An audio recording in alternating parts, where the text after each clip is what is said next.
Oh, you know what I love? Sports. Love sports. Sports. When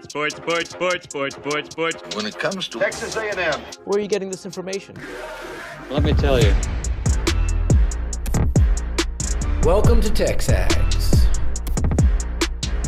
It's here. It's time. There's always a buzz in the air when you hit this moment. He is a guy that has gotten better and better and better. He's just got that dog in him. We will develop men. We will graduate players, and we will win championships on the field. I think of him as this hawk. Before long, he's going to be swooping in on those quarterbacks. And they embody what the school is about. It's about getting into hard situations and getting ourselves out. It's about working hard. It's about doing amazing things. And this is a real program. It's not fake. This is a real place. And if you want to be really good at football, this is a really good place to be. You know, if I'm betting on anybody, it's the Aggies.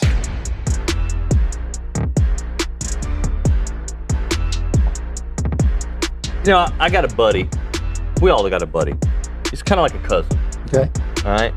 His name is Cousin Shane. Okay. All right, Cousin Shane. I love Cousin Shane. Like, he's friendly. He's fit like you. Well, he's not going to get any more fitness advice from me. Okay. I gave him some of the same advice I gave you a couple years ago. Park far away at the grocery store. Get those steps in, Bubba. All right. Well, yesterday, so let me backtrack, all right? Yeah. 2 days ago, I text my homeboy, hey, we should do some radio together. He gets back to me, oh, man, I wish I could. My mornings are packed this week. Maybe next week. All right, great. Then he drops this video with SEC Mike. Man, you're not going to like this one. You are not going to, because you love this team, right? But there's a football team above your head somewhere that went to the college football playoffs last year. They barely make a bowl game this year. That's right. Texas A&M. You knew it. I'm telling you, brother, I want to believe. I shouldn't say that. I want it for the fans. I love Texas A&M fans. I think they're great. Billy Liucci. I got to get back with them. They're really going to want me on. They may not. They may say, you know what, Shane, we're good. You just stay where you're at. Cousin Shane, here's my retort to you. First off, obviously he forgot my name in that second. He was like, I got to get back with Brain Freeze. Those guys. Billy Liucci.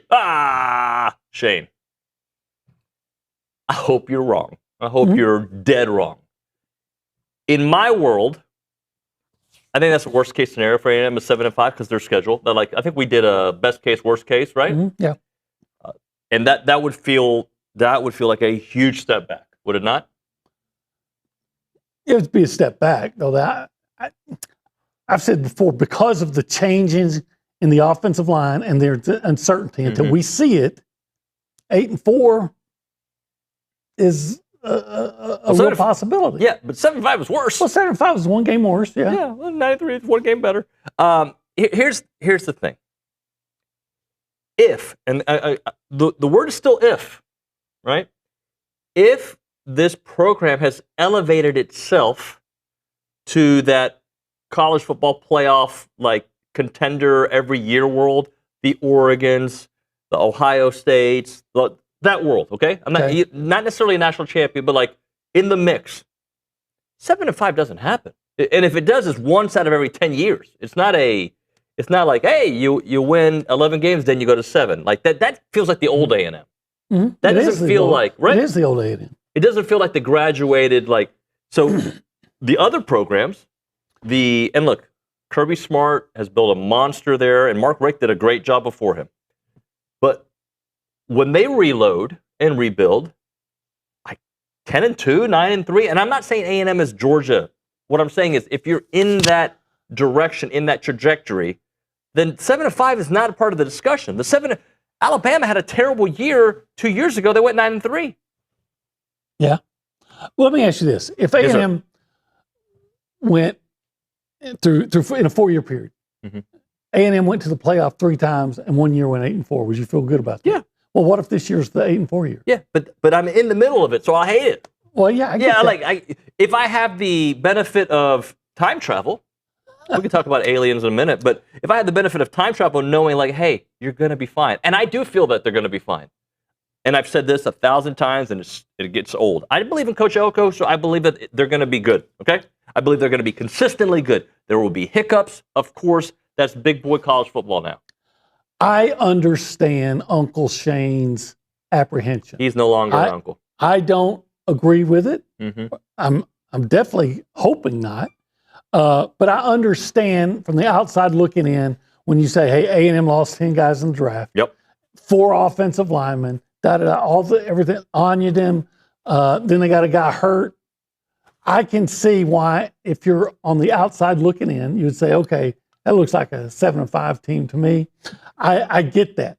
Now, do I feel pretty good about the offensive line because I know they came from places that they were starters and they get a good coach in Adam Cushing? Yeah. Yep. But I don't know if it was you, I think.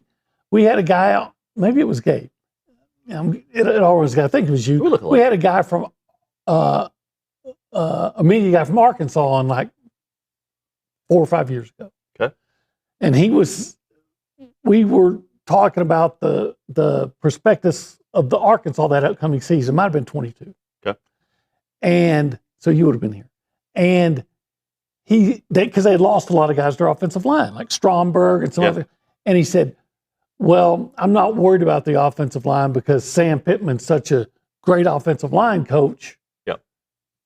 But you know what? Sam Pittman can't play. And their offensive line wasn't very good that year. You're exactly right. Yeah, no. So I can understand some apprehension until you actually see that offensive line and those other Ricky Gibson, Ray Coney, Anto Saka, until you see them actually come out and play for A&M at a high level. I'm not saying that I don't see how that can happen.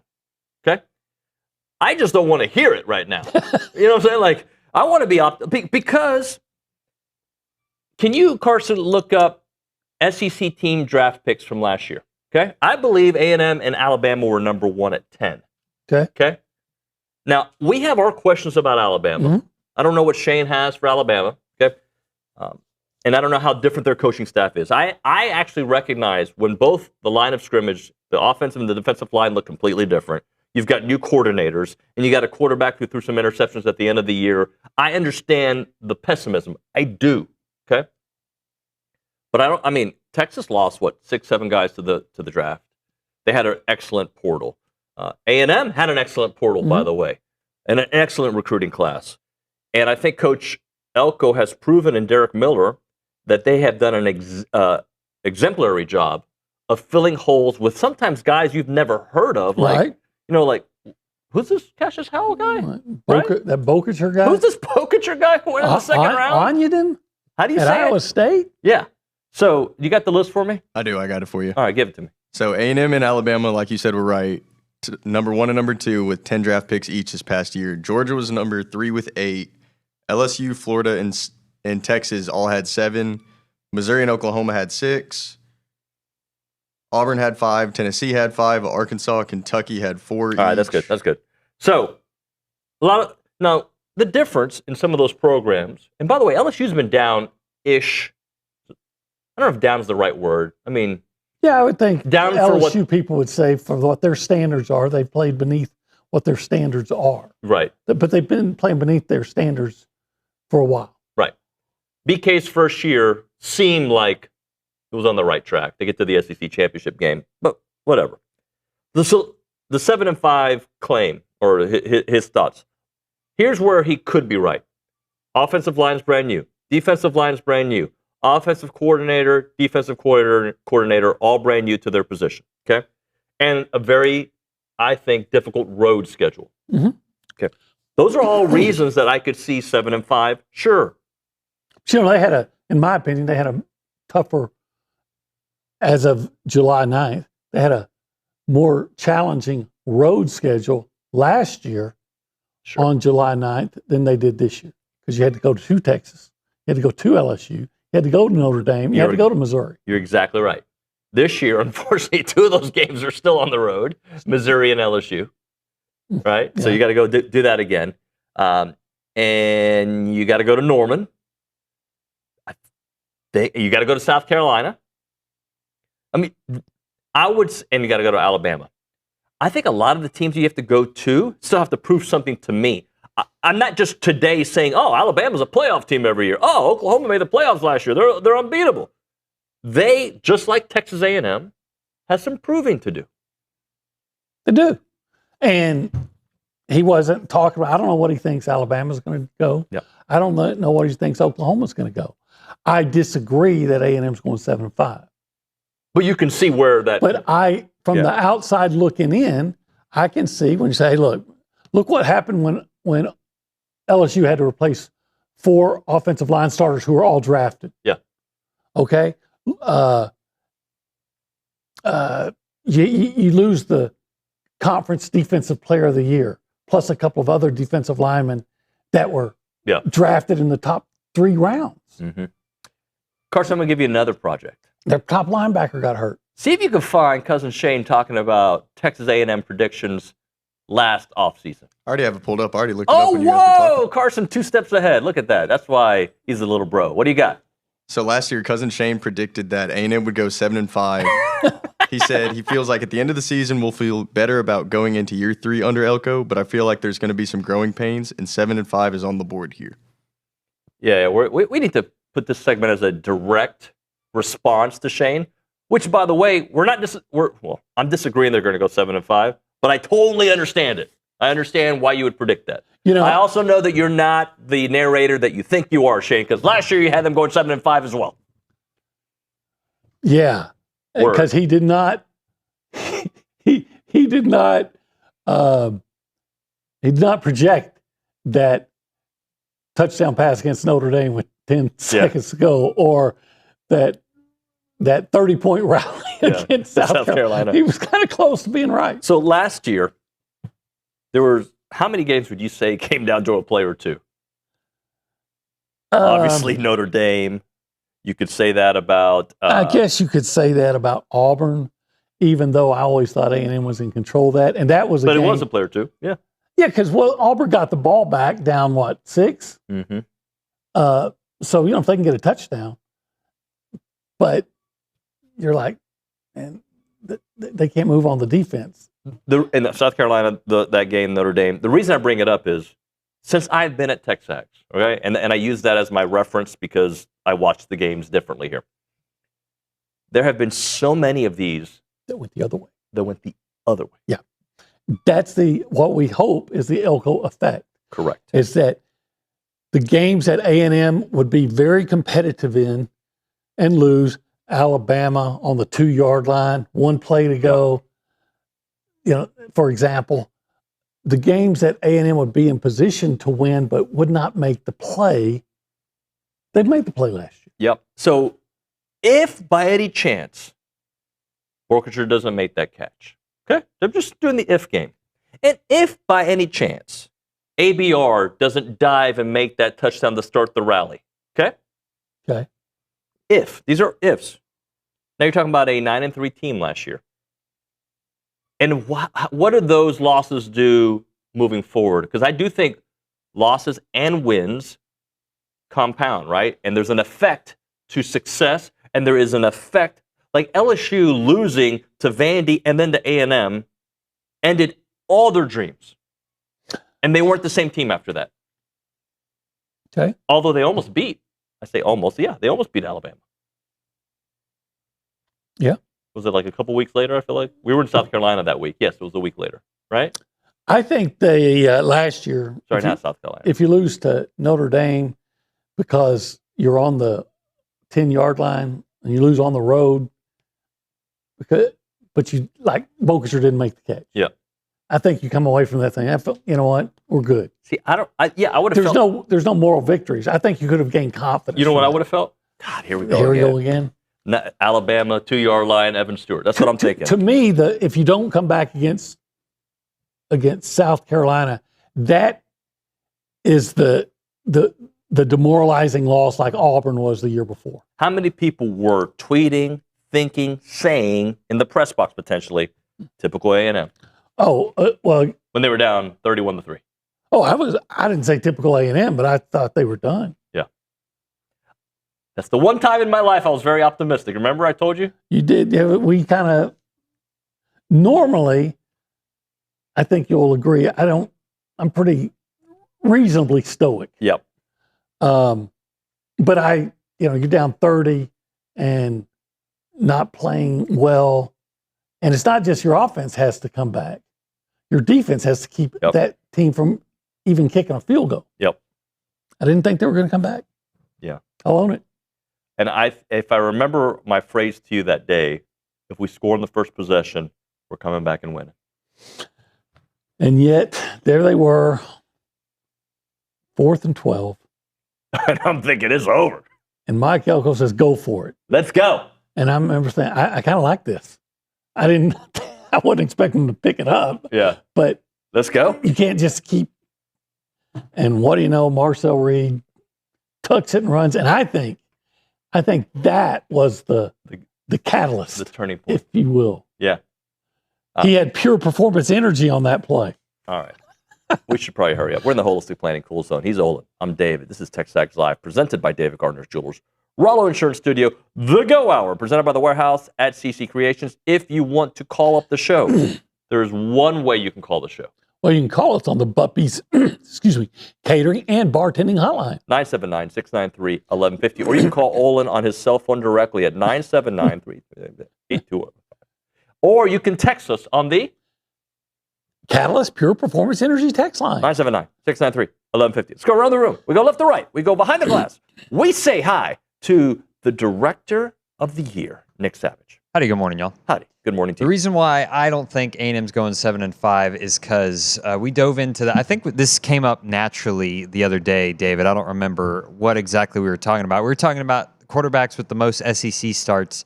Marcel Reed has 13. That's second in the league this year behind Lenoris Sellers. Gunnar Stockton with 11, Arch and John Mateer with 9. Trinidad Chambliss has 8. So a lot of experience for Marcel starting SEC games.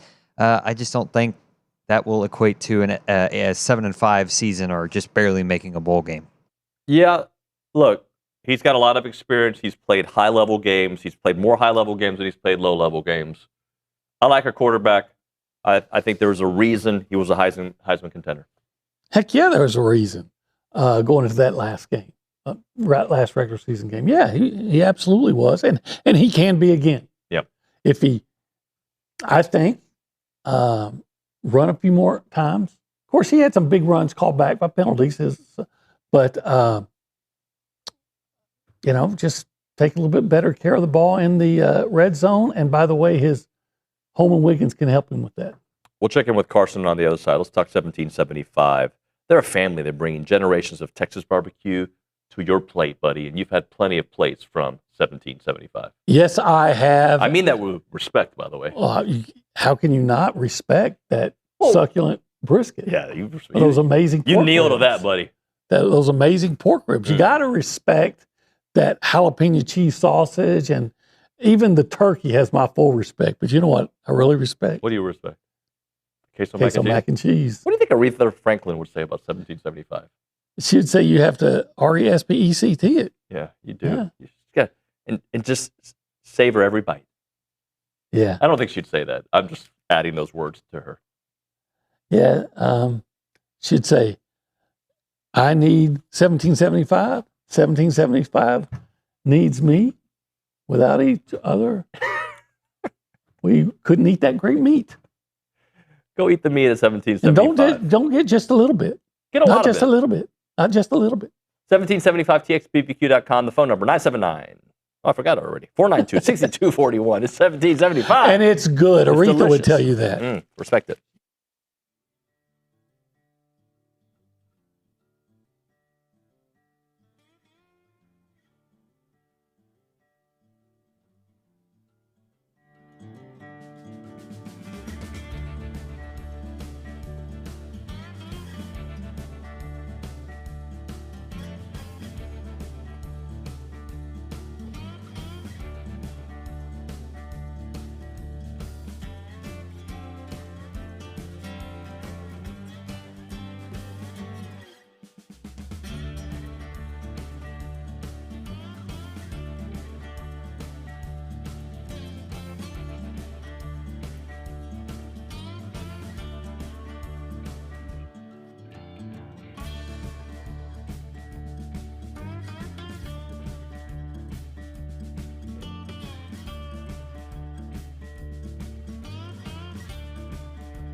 As a reminder, the final segment of the show is at 10:50, and that's brought to you by Double Days. But right now, caller number 12, 979-693-1150. We're going to hook you up with your choice of a dozen pepperoni rolls or a large one-topping pizza from Double Days. They've been serving Aggie Land since 1984 with your favorite pizza and, of course, those world-famous pepperoni rolls. Reliable in-house delivery, bringing piping hot goodness straight to your door. Just click on doubledavis.com, and your favorites are on their way. OB, not a football take, and yes, we'll check in with you in a second, Carson. I finished Dutton Ranch yesterday. Yeah. Bro, that show's great. I'm in. Did you do it the whole show or no? I can't remember if It can't be that good then. No, I mean, I've watched. I need to go Finish. to make sure that there was no more. What is the last thing you remember? I have to turn it on. To remember. And it's, oh yeah, I remember that. Okay. There's 9 episodes. Then I think I've already seen them all. Okay. I thought it was great. Oh, I've enjoyed that show very much. Good. Maybe I'm overrating it because, as you know, spinoffs usually suck. Usually. Yeah, usually they're not. I mean, I know there's been some hit, but The Jeffersons was a spinoff on the Family. That was awesome. Yeah, Jefferson's were For great. older people. No chance. Carson wouldn't have no idea. You've never Sherman Hemsley. You kind of look like him a little bit. Okay. I've heard of the Jeffersons. I just don't know it. Yeah, it's a great show. Yeah, Sherman Hemsley. He was great. Yeah. Anyway. Wheezy. God, Wheezy. And Willis. Was it Flo? The Florence. Florence. Yeah, Flo. The maid. Yeah, Florence. Florence and Wheezy and the Willises. That's great. And Lionel. Well, Lionel. He was an issue. Anyway, Dutton Ranch was great. If you guys agree, you're good. If you don't agree, don't ever text the show again. And let's check in with Carson, but I want to get into your article for a second before McGee joins us. Carson is at the Angry Elephant News and Social Center. What do you got? I just wanted to kind of, before we move on completely from that last topic, SEC Mike predicted A&M to go 10-2 last year. SEC Mike, I believe, for the last 3 or 4 years has been, I don't want to say heavy A&M, he sees the value. He's even the one year they went 7-5, I think he had A&M winning 10 games that year, if I remember correctly. The only time we had a tiff, you know what our tiff was, right? I don't remember, honestly, no. I was very rude, and I apologized. And I don't think SEC Mike's ever forgiven me. But you remember this. He said that Sam Pittman was better than Jimbo. Yeah. And he wasn't too wrong, but at the time he was wrong. No, he was wrong. He was wrong. He was wrong. Yeah, he was wrong. Sam Pittman's had one good year when it had just happened. Every guy they brought in, and they hit on every one of them. Yeah. Plus, A&M had a god-awful plan in the game they... I was extremely too mean, though. It was like MMA Nuno on the air. It was not nice. So I apologized many times, even that evening. And Billy was like, dude, what the hell? Like, we want people to like us, not hate us. They hate us because they ain't us. All right, what else do you have for us? A friend of the program, Phil Steele, releases 2026 preseason poll, and A&M come in at number 12. That's fair. Yeah, I don't got a problem with that. Yeah. You could rank A&M anywhere in the top 25, and I really wouldn't have a problem with it. Anywhere but 6. I don't ever want A&M to be 6 in a preseason poll. Because it's always a disaster afterwards. And you go back and see when they've been ranked 6 and where it went. Can I name a few of the teams ahead of them? Just see what you guys think? Or? Well, yes, but I just want to ask real quick. Wasn't A&M 18 last year, roughly, heading into the season? Somewhere in that Sounds range? right, yeah. Yep. Yeah, tell me the teams ahead of them. Just a few of them. Alabama, 11. USC, number 10. Miami, number 9. And Ole Miss, number 8. Okay. Oklahoma's number 7. I don't know if that moves you or anything. Couple things. I don't know how other people do their polls, but I find myself in the preseason trying to predict what they're going to be postseason. I don't like thinking, here's what I know about them from last year. Here's where I'm going to. I think about, all right, their schedule and how I think they're going to finish. I don't think USC is going to finish in the top 10. That's just me. You don't think who's going to finish top 10? USC. I tend to agree with that. Even though I have to look at it's better. Didn't they drop Notre Dame? Or are they dropping Notre Dame? I think they're dropping Notre Dame. So they're still playing Notre Dame this year? I don't have their schedule. Look that up real quick. I think they still have them for another year. I know they're going to try to make things as easy as possible. I think they have a hard schedule this year. But look, A&M's got to go to Norman. A&M's got to go to Tuscaloosa. So if you think those teams are better, you probably think A&M is going to lose on the road to those teams. I don't think they're going to lose both of those road games. As of today, I would even say I'm not ever conceding a game, but I would say, as of today, I think that I would project A&M to have a more difficult time winning in Norman than they would in Tuscaloosa. They already dropped Notre Dame, by the way. Yeah. Oh, they did drop them, right? Who's USC got? Because I think when I went through their schedule earlier, I had at least 4 losses. They probably play Oregon and. Do you want just like the big games, or do you give me want the big games and where they're at? Oregon? They play Oregon at USC. They play Washington at USC. They go to Penn State. They host Ohio State. They go to Indiana. Those are kind of like the big 4 games on their schedule. No, I don't know if they'll lose all those games. Yeah, but they might lose another one just somewhere else. Any other 50-50 games on their schedule? I mean, USC plays UCLA the last game of the year. Yeah, that could always. They play Maryland. I mean, we don't know what Maryland's How gonna be. weak? Yeah, I love that big Big Ten matchup between USC and Maryland. They also play Rutgers this year. Rutgers. Why can't they just Rutgers and just call it New Jersey State University, or the University of New Jersey? Right. Does anybody else do that? Have their number one public university and call it something other than the University of or something state? I know. Let's hit a break because I think we got McGee coming up, and we do got to get to your column. I want to get into that because I got some not questions. I've got some thoughts on what. You disagree? No. Oh. No, I don't disagree. What insurance matters most? Who's going to answer your call, OB? Rollo Insurance. Thank you. I'm glad you knew that. I knew you knew it because you know it, but like I kind of threw you a curveball. I usually don't bring you involved with Rollo. But I get the curveball. You get it. And you know Morgan. I'm not Pedro Serrano. Yes, I know Morgan. Morgan's awesome. Morgan, Keith. Got the whole team there at Rollo Insurance. Jason and Jackson, of course. They were my insurance provider when I moved to town. I had a meeting with Jason. Loved him instantly. We became buds. They were my insurance provider for everything, whether it's home, auto, business, ranch, or anything else. Start a relationship with an expert who puts you first. Your agent becomes familiar with your specific situation. They provide a customized plan that most mass market insurers simply cannot match. You can learn more by going to rolloinsurance.com/TexAgs. That is rolloinsurance.com/TexAgs, or call them up, 888-44-ROLLO. That is 888-44-ROLLO.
And we are back. TexAgs Live, presented by David Gardner's Jewelers, Rollo Insurance Studio. The Go Hour, presented by The Warehouse at CC Creation. It's time for our weekly conversation with our buddy, Stephen McGee. He is our QB1, your financial QB at Paragon Financial Advisors, helping you call the right place for your financial future. Mr. McGee, how are you, sir? I'm well.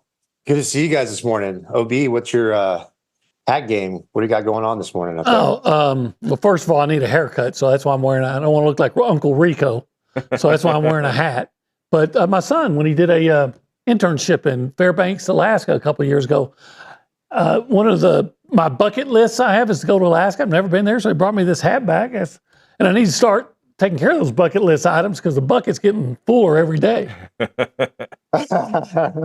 Exactly.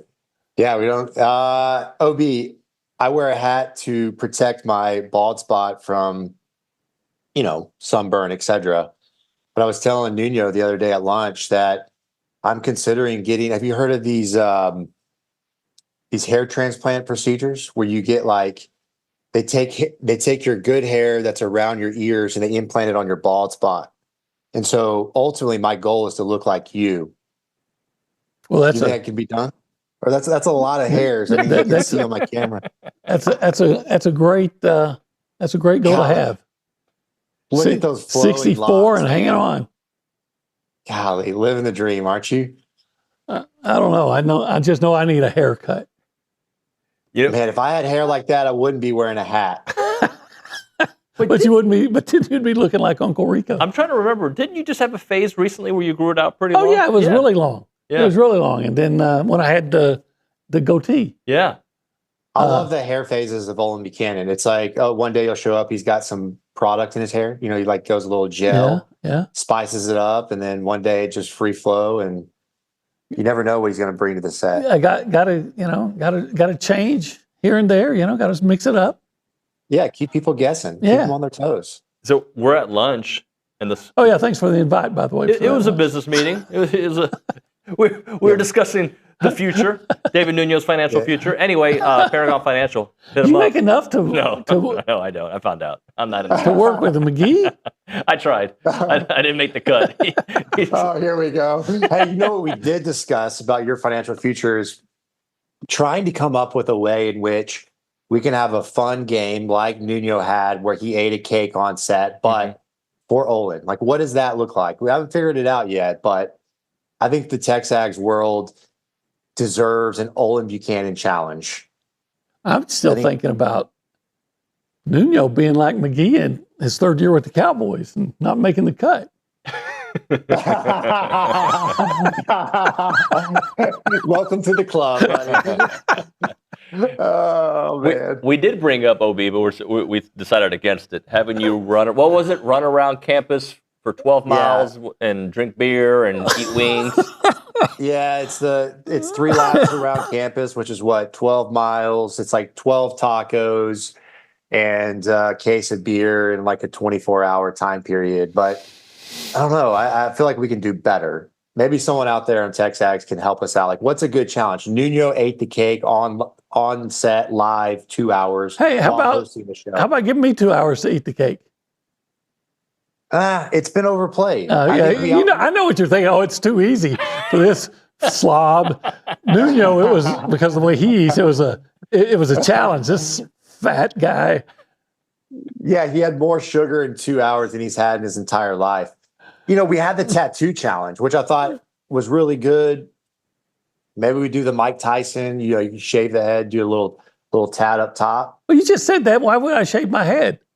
That's a good point. That's a good point. Yeah, let's not do that. Yeah, let's not upset Irma. How about that? I don't think she wants you to have a face tattoo. That's just my guess. Irma was very much against when you were suggesting I get a tattoo, and I was saying, yeah, and she was very much against it. And I said, wait a minute. Yeah. When we first got married and everything, you were saying you wanted me to get a tattoo sleeve. She said, yeah, that's back when you were, in good shape and had muscles. I said, oh, yeah. Now that you're a fat old guy. Oh, it'd be funny. The calf tat is the one that's always, it's a strong play. Maybe we get Olin a calf tat. Would she be on board with that one? Have you ever seen my calves? I've got legs like a chicken. Are they really that skinny? I got some pretty skinny legs. Yeah. It runs in my family. My dad does. Even my son, who works out all the time, he's like frustrated because he can't. He works out and the. You remember Wade Wilson, quarterback for the from Cowboys, Commerce, Texas. One of my favorite coaches ever. Really Great nice human guy. being. God rest his soul. I know. They called him Sticks because he had the little stick legs. He was always real built up top. But I used to cover the Cowboys when I worked in Tyler, and Drew Pearson, skinniest legs you ever saw. Man, he could catch the football. He could catch the football. Yeah. Jordan Shipley, you remember him? Yeah, very much so. How's he doing, by the way? He's doing great. Good. It's a miracle. But yeah, his legs were just sticks, and at the very top, he'd have a little calf muscle. But God, he could run. One day, this is how bad we had this. I can't even remember her name. We had a social center girl, an intern from Mason. That's all I remember about her. Okay. She was from Mason. And one day I was in shorts, and this girl says, "You have great ankles." I'm like, she says, "I wish I had ankles like that." I'm like, "What the hell? I've got a college girl wanting ankles like mine. How insulting is that?" What constitutes a great ankle? I guess in her mind, I don't. You've heard of girls having cankles. Yeah. Well, in her mind, I guess she's saying, "Hey, you don't have cankles. If I had ankles like yours, I'd have more." Yeah, but I guess what constitutes a good ankle is it like a cankle is basically that you can barely see the ankle, right? Right. It's so the calf just and the being ankle all in one. Okay, so being able to see the ankle is technically what a good ankle is. Yeah, I didn't take it as a compliment. She meant it that way, but I didn't take it as a Hey, Stephen, football-wise, Cousin Shane, he does a show, that SEC podcast. He picks A&M to go 7-5 this year. I don't want you to react to that per se, but I do want you to, what do you think the high-low is for A&M? Like, is 7-5 their lowest bar potential this year? Is 10-2 their high? Like, if you were to give me the high and the low, what would you say? Yeah, I mean, I think the bar has got to be 8-4. I think the schedule is going to be much more difficult this year compared to the previous two. I think Mike Elko has obviously exceeded expectations in the prior 2 years. I think both years I said 8-4 roughly, and they exceeded that, right? They were top of the SEC going into the end of the year in both years. But I think that was probably a little bit because of a weak schedule from an SEC standard. This year, 9 SEC games, plus you throw in Arizona State, which is not a typical non-conference layup that we've had in the past. Going on the road, Alabama, LSU, you got Texas, go to Norman. I just think if you can escape 8-4, it's probably a win for this football team. Mike Elko has proven us wrong before. I think the high is probably 10, but I could see us going 7-5. I got to say this, Stephen, when you say not that non-conference layup in the past, I think you're going all the way back to when you played. Like Citadel. But because Army. Tech. Oh, excuse me. Arkansas State. Oh, never mind. But because I'm seeing Notre Dame, Miami, Clemson. Yeah. That's true. That's true. I do forget about Notre Dame, but we also had 4, whereas this year we have 3, and one of them is Arizona State. So you really only get 2 instead of the 3 or potentially. Would you rather play Arizona State or Notre Dame? Arizona State. Okay. And also, OB, you made the case earlier in the show. At this point last year, you would have argued that the road schedule last year was harder than this one. Well, that's why some people are saying A&M is going to go 7-5 or whatever, because you're looking at the road schedule this time last year. They said, man, those guys got to go to Notre Dame. They got to go to LSU. They haven't won there since '94. They got to go up to Missouri. They got to go to Texas. Where else did they go? They went to Arkansas. Yeah, they went to Arkansas. Yeah, got to go back to Arkansas. It's never easy in Fayetteville. Carolina.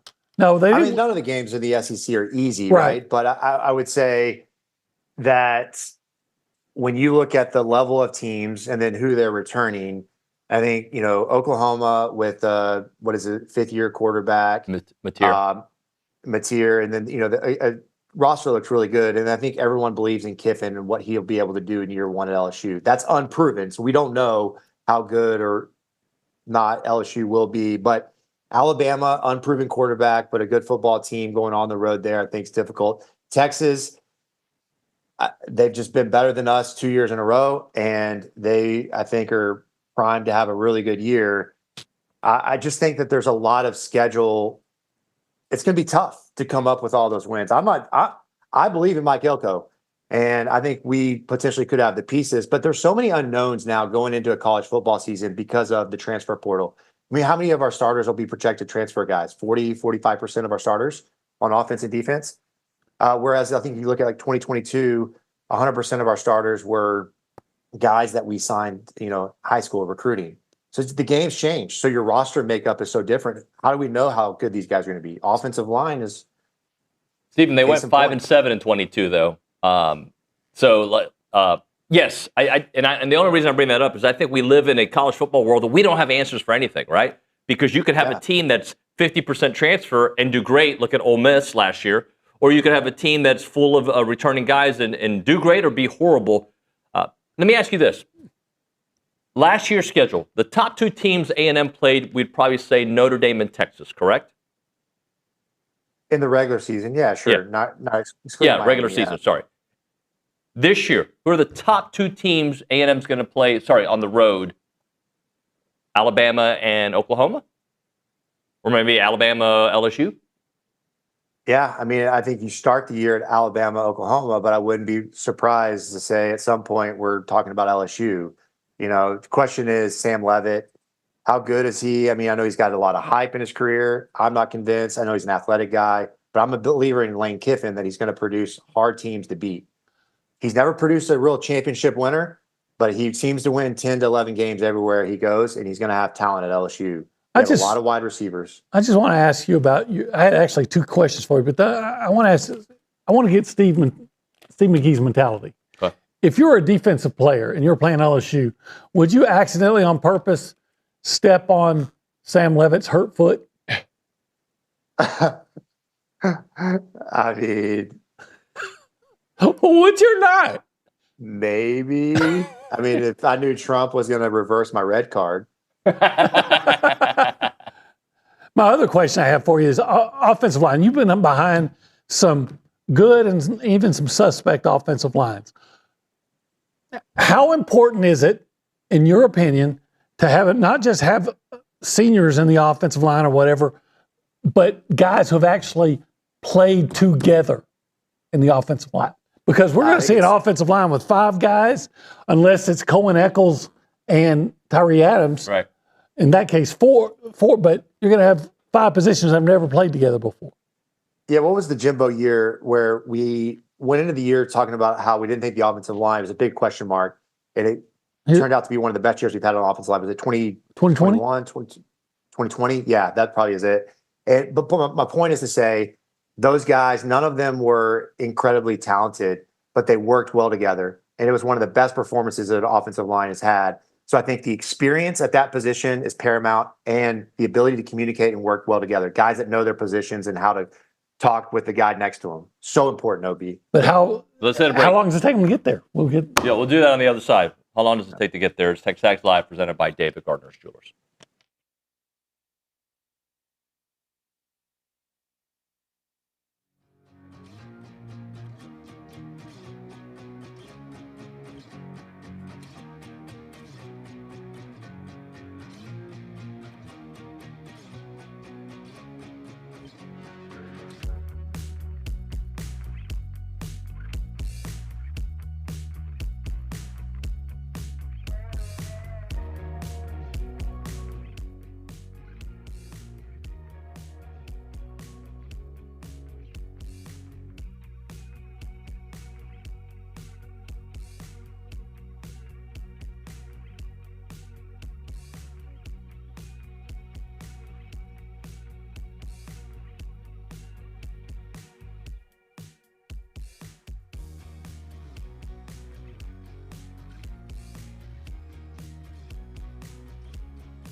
And final segment of the Go Hour, presented by The Warehouse at CC Creations. I am David Nuno. Got Stephen McGee on the Buffy's Catering and Bartending Hotline. Olin Buchanan still with us. Obi, how did you phrase that last question? I just said it because A&M is going to have 4, maybe 5 guys that have never played together in the offensive line. How long does it take to build that cohesion that they're going to have that you said is important? Yeah, I think to me it's more difficult for a guy that has always been a left guard to play right guard, or for a guy that was left tackle to go to right tackle. So it's the switching of the position, because their footwork, it's like, you're driving on the left side of the road versus the right side of the road. And it's difficult for them to reset that. So if you're playing and you're playing musical chairs up front, I think it's so difficult for those guys. I think that if you're a veteran with a lot of snaps, they can learn the language and communicate well. And that doesn't take as much time as learning a new position and just trying to get the feel of it. So you think if there's all those guys being veteran and have starting experience, it's going to come together faster than if it was just new starters and things like that?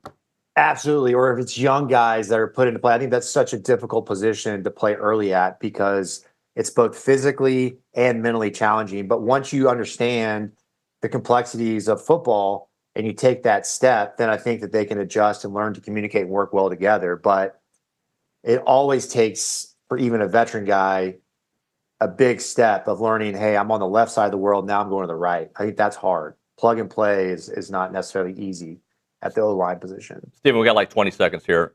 I also think it benefits A&M that the first half of their schedule is not as daunting. I hate that the second half is daunting, but the first half at least allows them to come together. Yeah, exactly. Build that momentum, right, that we've had in years past. Hopefully get undefeated, 5-0, 6-0 start, and then you build that confidence that you need to attack the back end. I agree with you. Stephen, have a great week, buddy. Thanks so much for your time. All right, guys. See y'all. Opie, stick around for another segment, all right? Yeah, you bet. TexAgs Live. Glad to.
And we are back.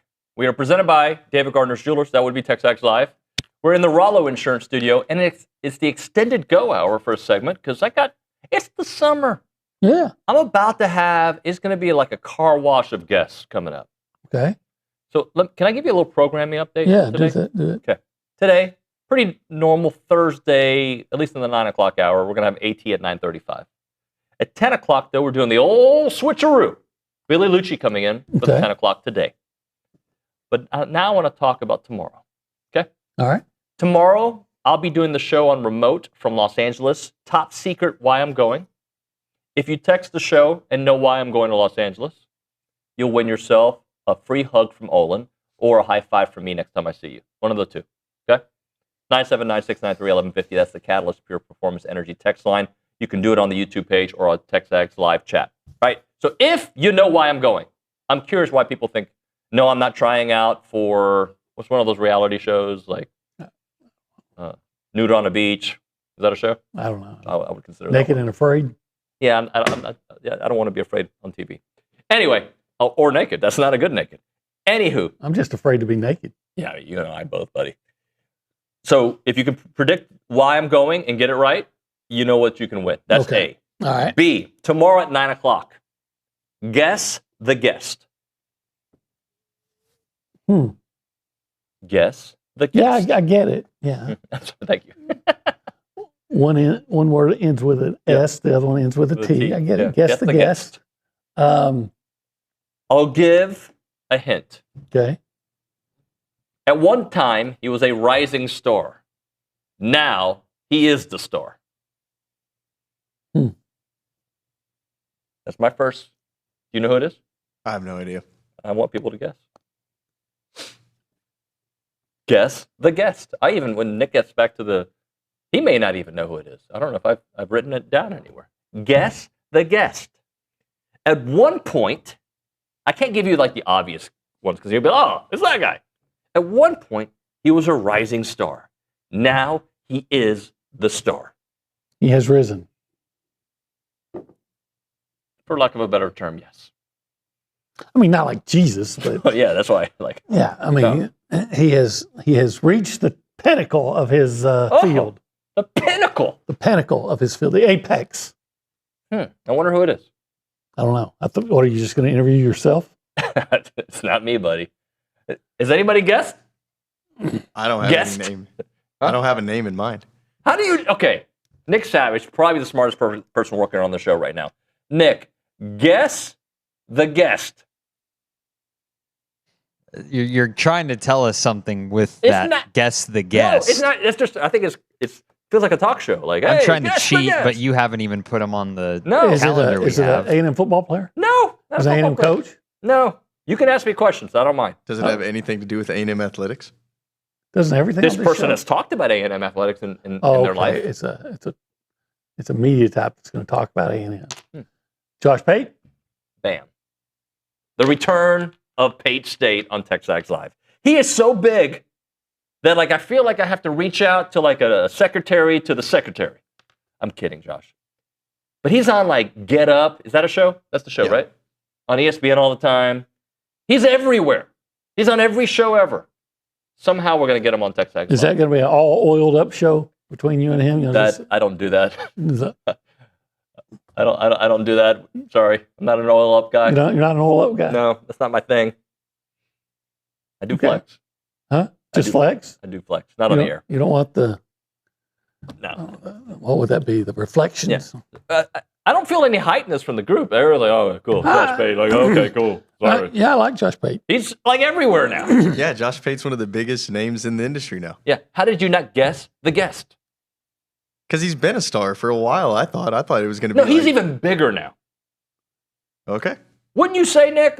Isn't he bigger? From the time he started his weekly hits with us last football season to his status now, yes. Yeah. He might be giving out, he might be a presenter at the Oscars next year. He might. Or the ESPYs. He's big in the college sports field. Yeah. We'll get him on the show tomorrow. Yeah. I don't know who else we're going to have on the show tomorrow, but we'll have him. unless he cancels. And then this whole segment went to after 9 while you're in Los Angeles. Yeah. So, all right, let's get into your column. Unsolicited recommendations for A&M's SEC Media Day representation. We will be in Tampa. We'll leave July the 19th. We'll be there through the 23rd.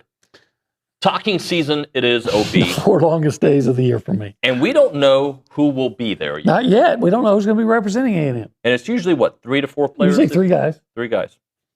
I'm telling you, I think, now, when's the last time A&M sent a quarterback to SEC Media Days? According to Richard Zane, 2019? It was 2019, Kellen Mond. I think that's the year. Did he not go 2020 for the... I think they didn't have one in 2020. Okay. So that means no Haynes King. That means no anybody. I'm trying to think, like, we had 18 quarterbacks. Max Johnson. Connor Wigman. Yeah. And no Marcel last year. And remember, people were like, what does that really mean? Is he really the guy? I think that's odd that a program the stature of Texas A&M has gone half a decade without bringing their starting quarterback to media days.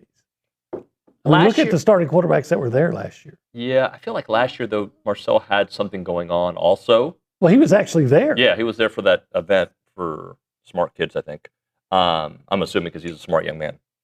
So Marcel's going to be there this year. I'm not telling Coach Elko to listen to me. I think it's a pretty good bet. I made suggestions of 3 guys that I thought they should bring, and Marcel was one of them. Okay. Yeah. Plus, look, you said it earlier. You think he can be a Heisman Trophy candidate. One of the things you need to do if you got a Heisman Trophy candidate, and A&M did send out those mail-outs last year, is you need to get him out there in front of people. Yep. Yeah, so I would think Marcel should be there. Yeah. Who else? I have in front of me. Well, I think that Mario Craver is the best player on the team. Yep. So I think Mario Craver should be there. I mean, here's a guy that had almost 1,000 yards receiving and probably would have had he not missed one full game and part of another. Yep. One of the more dynamic players in college football. There's all kinds of questions about him and the just the A&M receiving group that I think are very pertinent. So I would have him. And then there's going to be a defensive guy. I would think Marcus Ratcliffe. Yeah. Because first of all, every guy that A&M sends should have a name that first name begins with M. But Marcus being a captain, I know Dalton Brooks is either Marcus or Dalton. But I would think Marcus, he did that thing with the veterans. World War II, yep. And that might get somebody's attention from somewhere else that want to write about that. Mission 312. So, but if they took Dalton Brooks, that would make sense to me. I would have thought that maybe Damian Sanford. If he wasn't injured? If he wasn't injured, and he's still supposed to play, but I know they don't want him in front of a bunch of reporters asking questions about it. Now, I don't disagree with you, by the way, but I do think... Who would you bring? I haven't really written down a list. I would think those 3 make total sense. In my head, I would think there's got to be an offensive lineman, you said, right? But they've always brought an offensive lineman, sometimes 2. But it's such a brand new offensive line. Does Mark Naboo come to represent a guy who's been there? I would think he'd be the only one. Right? Like, I think Wilkin Formby would kill it, but you don't want to bring a transfer. Yeah, I don't think you're going to bring a transfer that's never played for A&M. Could you bring one of the running backs? You could, but you already have 2 offensive players going. Right? Because you have Marcel and Mario. I think those guys are for sure. Should be. So you would think, could it be DJ Hicks? Yeah, it could be. I just think with those guys being captains and things like that, I agree. They're going to lean that way. I will tell you, again, he's a transfer, so you won't. I think Anto Saka would kill it. He'd be great. He is hilarious. He's good. He's very cerebral. He'd be great. And then the only other person I would consider, OB, I'm sure I'd consider everybody, but the other person I'm thinking here, you could say Des Ricks. Yeah. You could. Des Ricks, great personality. It's going to be his 3rd year starting at Texas A&M. I could see him. Now, I do think Dalton or Marcus Ratcliffe make more sense today as I speak it out loud, but I could see Des Ricks being that representative. I do agree with you. If Sanford were healthy, he'd be gone. I would think so. So anyway, those are my 3 suggestions. They've never called me to ask for my suggestions. Do they sometimes send 4 people? I've never known that to, it's always to be 3. the case. Okay. I remember one year back when A&M was in the Big 12, they brought 2 quarterbacks. I do remember They had that. Reggie McNeil and Dustin Long. I asked Dustin Long, I said, what can Reggie do that you can't? And he said, run a 4-4. He said that? Yeah, something along those lines. Yeah, I think those are the guys that represent A&M that I don't want to say that we know, because I don't know. Do other teams send transfers? There may have been some. Because when you're a transfer, you don't really know the culture yet, right? But like, did Mississippi State send the transfer last year? Will Texas send Cam Coleman? Probably not, right? I would think no. I think that would almost be a slap at Ryan Wingo. Yeah. Or maybe none of them want to go. Yeah. But I would think Texas, of course, they're going to send Manning again, and then I would think. I would think Wingo would be the other guy, and then on defense, Simmons. Yeah, Colin Simmons. Yeah. Yeah, I would agree with that. What about Ole Miss? I can't think of a bunch of defensive players, but I mean Trinidad's going. They got a defensive end that's really good, and I can't think of his name right now. But if I saw it, I would know. Last year, Arch had the biggest contingent there, right? The biggest media spread, if you will, right? Mm-hmm. Who will it be this year? Probably Arch. I wonder, though, and it's harder to tell because, okay, the way they did it last year in Atlanta was the players were in these corners, right? So you could see it. I think I might be wrong here. The most attention is going to be a coach. I think the most attention is going to go to Lane Kiffin. They do that every year with the players. Right. But, yeah, I mean. I think Lane Kiffin's going to have the biggest interest. Because it was always Nick Saban before. Right. It was always. And I remember when people always wanted to hear Spurrier because he was funny, but it was always Saban. But yeah, if you're going to break it down to coaching, yeah, I would think the guys that going to get the most attention among coaches will be Lane Kiffin, and the player that I think gets most attention will be Arch Manning. There have been a few transfers that have gone. I just looked up last year's attendees. Jackson Arnold went for Auburn, and John Mateer went for Oklahoma. It's like the 2 big names that transferred. So maybe if your quarterback, your quarterback. And like I can see that for Auburn especially. Even who else? I guess you could have brought Cam Coleman. See, one thing is we don't know. Sometimes you might have a great player, but he's not a good speaker. Yep. And so they don't bring him for that reason. I don't know how some of those guys are, but yeah. So yeah, I thought that Mississippi State might have had a transfer last year, but I guess not. Yeah. Last year for A&M, they sent what did they send?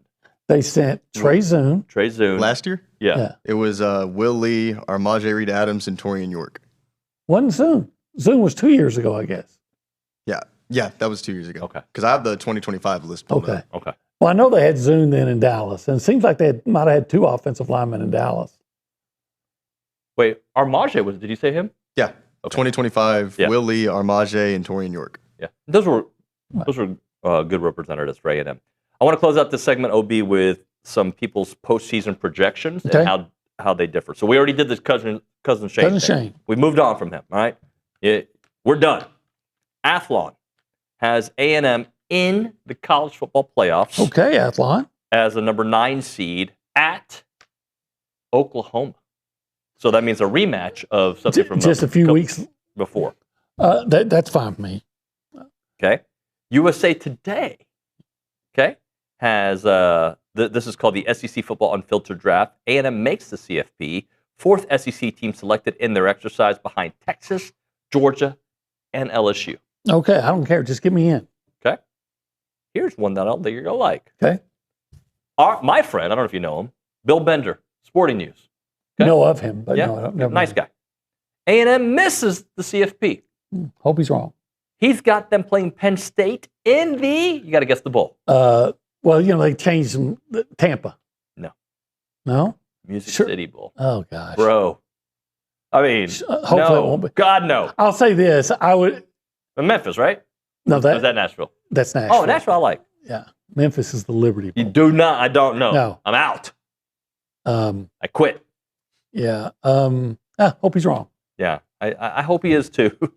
But isn't that like, well, we are at that point in the preseason where like people are starting to really dive into their teams, and interesting to me, like, what would Music City Bowl, if you could look up the rankings for SEC bowls, like what is like an equivalent? Is that like a that's 8 and it's in 4-ish? that group, yeah, with Texas Bowl, Music City Bowl, the Mayonnaise Bowl, the Liberty Bowl, and Vegas Bowl. Those are all kind of like, we'll figure it out. I would say, especially after going to the Vegas Bowl, I would say of those 5, the other ones. Yep. And they're underneath the Florida Bowls in the pecking order. I would say among those 5, and maybe Gator Bowl's in there, but I'd say among those 5, Nashville, even in December, is the most attractive site. So I'm going to ask you this. I'm going to give you football teams from the SEC, okay? Based on what we know about them this year. Okay. And you tell me from that list, who is the hardest to project in 2026? Okay. Okay. Now, Ole Miss, Alabama, A&M, okay, Oklahoma. For me, I've said this before. It's Alabama. Yeah. Why are they good? I mean, they were okay. You know, they were very good. We talked about A&M close to losing some games. They were really close to losing about 3 or 4 more games last year. Yep. And you lose a first-round pick as a quarterback. You've got all those guys in the offensive line you lost. They're saying that their defense is going to be so great. Why? Well, I mean, I'm not saying it was bad, but I didn't think it was great. Right. Isaiah Horton's here. I mean, they still got Ryan Williams, and I think he added a name to his name. Ryan Coleman Williams. But he had drop issues last year. If he holds on to the ball, he's dangerous. But they couldn't run the football last year. So why is it going to be different this year? That's until somebody can tell me why it's going to be better. Yeah. But I ask you, why is it better? Nick, if you can remind me, Conor O'Gara, when he put Kalen DeBoer as his number 2 coach in the SEC, his reason was Kalen's ability to win the big game. He's beaten very big teams, correct? I believe that's correct. Has he had some stinkers too, though? Yeah. I mean, he lost to Vanderbilt.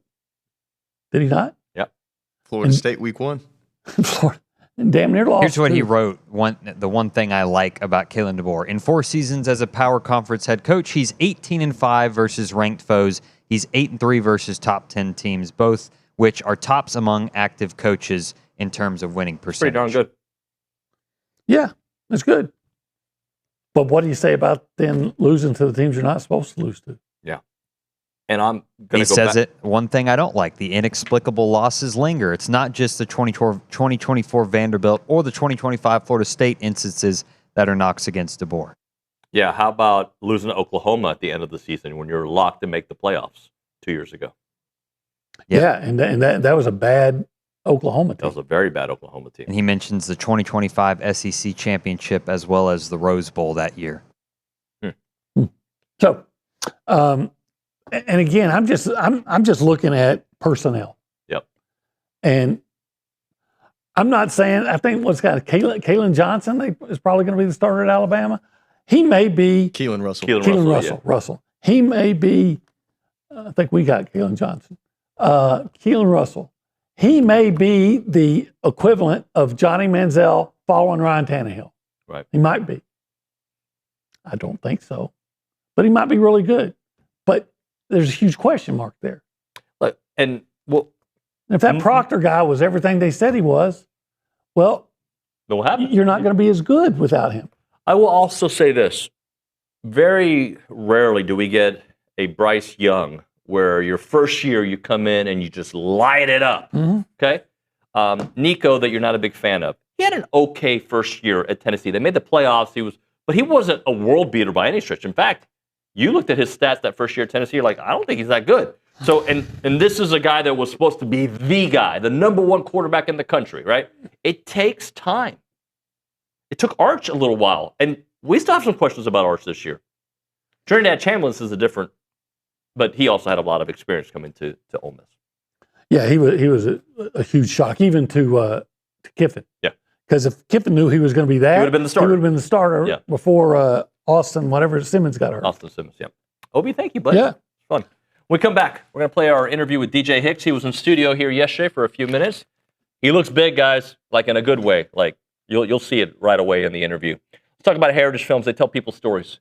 Hopefully you want to share your family story with the future generations. Hopefully you want to make sure that you capture the wisdom that your grandkids are going to need. Hopefully you want to just keep that family legacy alive so the future generations know exactly how your family business started, how you got to the United States, how you started your ranch, whatever it may be. Let Chance McClain and his team tell your 2-hour documentary in a professional cinematic form that you're going to feel like you're in this time capsule that's going to keep on giving to the future generations. Check out the website, yourheritagefilm.com. That is yourheritagefilm.com. 713-893-8341. 713-893-8341. It's Heritage Films.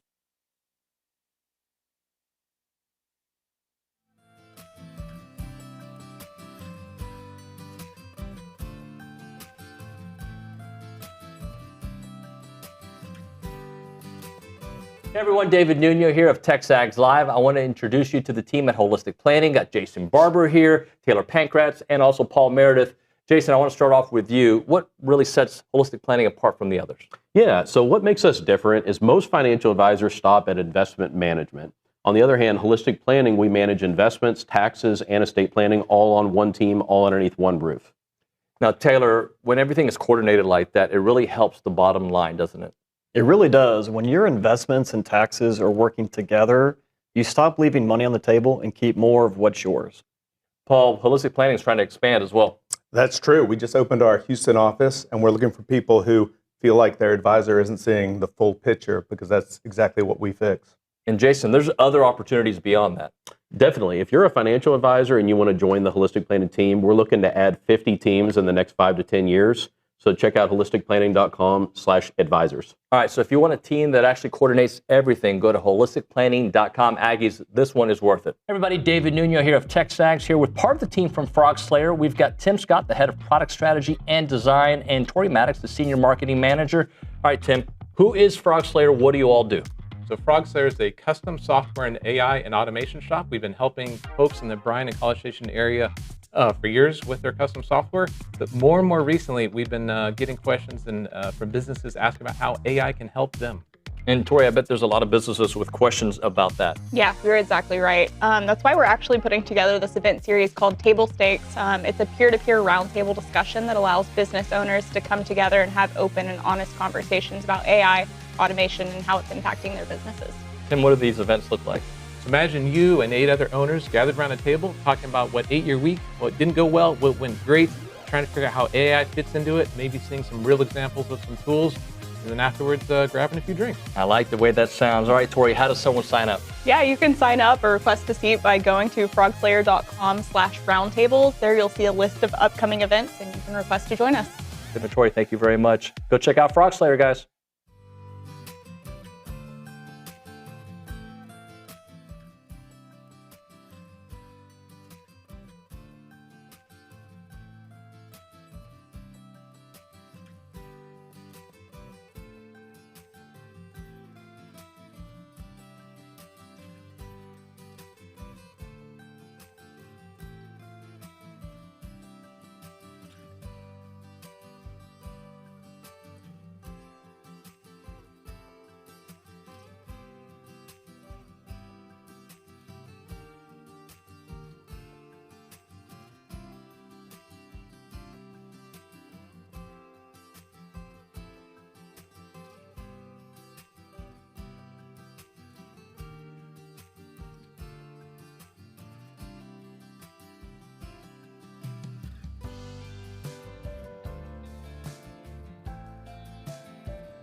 And we're back, TexAgs Live, presented by David Gardner's Jewelers, Rollo Insurance Studio, hour number 2 of the show. So we're about to play my interview from Texas Aggies United, the huddle, with DJ Hicks. And a couple things to pay attention to. I already kind of teased it a moment ago about his side. I interviewed him in April, and he looked great. But I think even in that short amount of time, he looks that much better. And also so much more confident.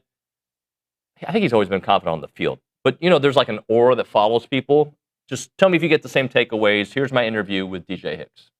Hey, friends, and welcome into The Huddle, brought to you by TexAgs and United, and sponsored by the 12th Man Foundation. Our guest is DJ Hicks. What's up, man? What's up? How you doing? Good. So I told him this at the, before we started the interview. Like, I'm kind of upset at myself because I just saw you, I don't know the last time we spoke, April, May, somewhere in there. Your body looks even different. Like, I know I'm old, right? I get it. But like, in a couple of months, you're not, but you look, I use the term smaller and bigger. That's not right. You're more cut, but you look bigger up here. Am I seeing it correctly? Yes, sir. Yes, sir. I lost since January last year. I was 305. I'm like 290 right now. Okay. So, but stronger too, yes, right? Sir. A lot stronger, yes, sir. A lot stronger, a lot faster. I feel good. So. Okay, so yes, is there a transition to like having new weight and being able to play with it? Like, I know there's a transition when you go up in weight, but like when you're a little bit smaller, do you feel the same physicality and force? And I say smaller, it's relative, guys. Yes, sir. I mean, the strength staff does a really good job, and especially nutritionists, they do a really good job of giving you the right foods, making sure you're still really strong, even though you are leaning out. It's like I dropped a lot more fat than I actually gained muscle, so I didn't lose any of like my strength or anything. I just got stronger. So. How does it feel like, when you're attacking somebody in front of you or hitting the sled, whatever it may be, whatever you're allowed to do at this point? Like, does it feel any different? Oh yeah, yes sir, yes sir. I feel feels a lot more explosive for sure. I feel really good at the weight I'm at right now. So I told you this, you hadn't seen it, but like, there's been a lot of talk shows online that I've seen. People are talking about you, but I feel like you stay insulated from that. You don't even pay attention. Yeah, yes sir. I try not to. I just try to focus on one day at a time. Coach Tony always say, take everything one day at a time. So. That's mainly my main focus, and we'll just see what happens at the end of the year. So. Well, one day at a time. Today, you told me you already had a workout. So here's a question for you: is Coach Moffitt always like on edge / like, or is there a high and a low, or is it now we're going? Coach Moffitt is always we going. He's gonna get the best out of you every single day. He makes sure that you're not gonna fall short at all. So. He's always going to want you to give your best and go in every single day with an attack mindset. He won't let you fail. So, yeah. As a competitor, there are days we all don't feel it, right? Yeah, yes, sir. How do you combat that if you don't feel it? And I'm sure in that environment where everybody else is going hard, like you can't fall behind. Yes, sir. Well, me personally, I told myself in January that I was burning all the ships, meaning that there is no going back. So. I just wake up in the morning, and days I really don't feel like getting up, it's like, man, it's either I'm going to do it or I don't. If I don't, then I had a bad day. So I want to have good days. So I just get up and just do it just because, even if I don't feel like it. I tell my kids there's a price to pay to be great, right? Yeah. And if you don't pay that price, you're not allowed to complain later on. And it seems like you have that kind of mindset. Like, I'm going to do the work, so there's nothing to complain about later. Yeah, yes, sir. Yeah, regret is a painful thing, man. You never want to live life with regret. So I just want to give it all I got now so that I can't live life with regret. And I say I gave it all I got. A little bit, a month out from when camp starts? Yes, sir. Are you getting excited? Do you feel like there's a lot more work to do in the next, like where are you mentally with the season right around the corner? Shoot, I'm excited, a little nervous. I feel like the little nervousness comes from just always wanting to be good, So I'm mainly excited, though. I'm excited to really go out there, play with my brothers, and, get ready for the season, really put on a display for everybody. When you say nervous, too, is it like kind of like a nervous energy? I just can't wait to get out there and start hitting fools. Yeah, yes, sir. It's more of like a nervous energy. Like, I can't wait. Can't wait to see. Can't wait to just put it out there, put all the work out there. Can't wait for our team to really go out there and just show everybody what we're about. So. You came in with an amazing label. How much more do you appreciate this moment, having to work as much as you have, right? Like, and also understanding you had some dudes in front of you that were older and wise and are playing at the next level. Like, how much more fulfilling is this moment for you? man, it's really fulfilling, man. I've been waiting. I knew when I came here, I committed here, I was like, I knew I was going to have to sit behind really good dudes and learn. And I learned from a lot of really good dudes, Nick Gordon, Shamar Turner, T.O. even last year, and Albert, and even Rodas Johnson. I learned from so many dudes over the years of me being here that I feel like I had to go through that to get to where I am now. So I could prepare myself for this type of moment. So You said not to live with regret, but how much do you think about the end of the season? Like just overall, like that, is that at all in the back of your mind as you go to work every day?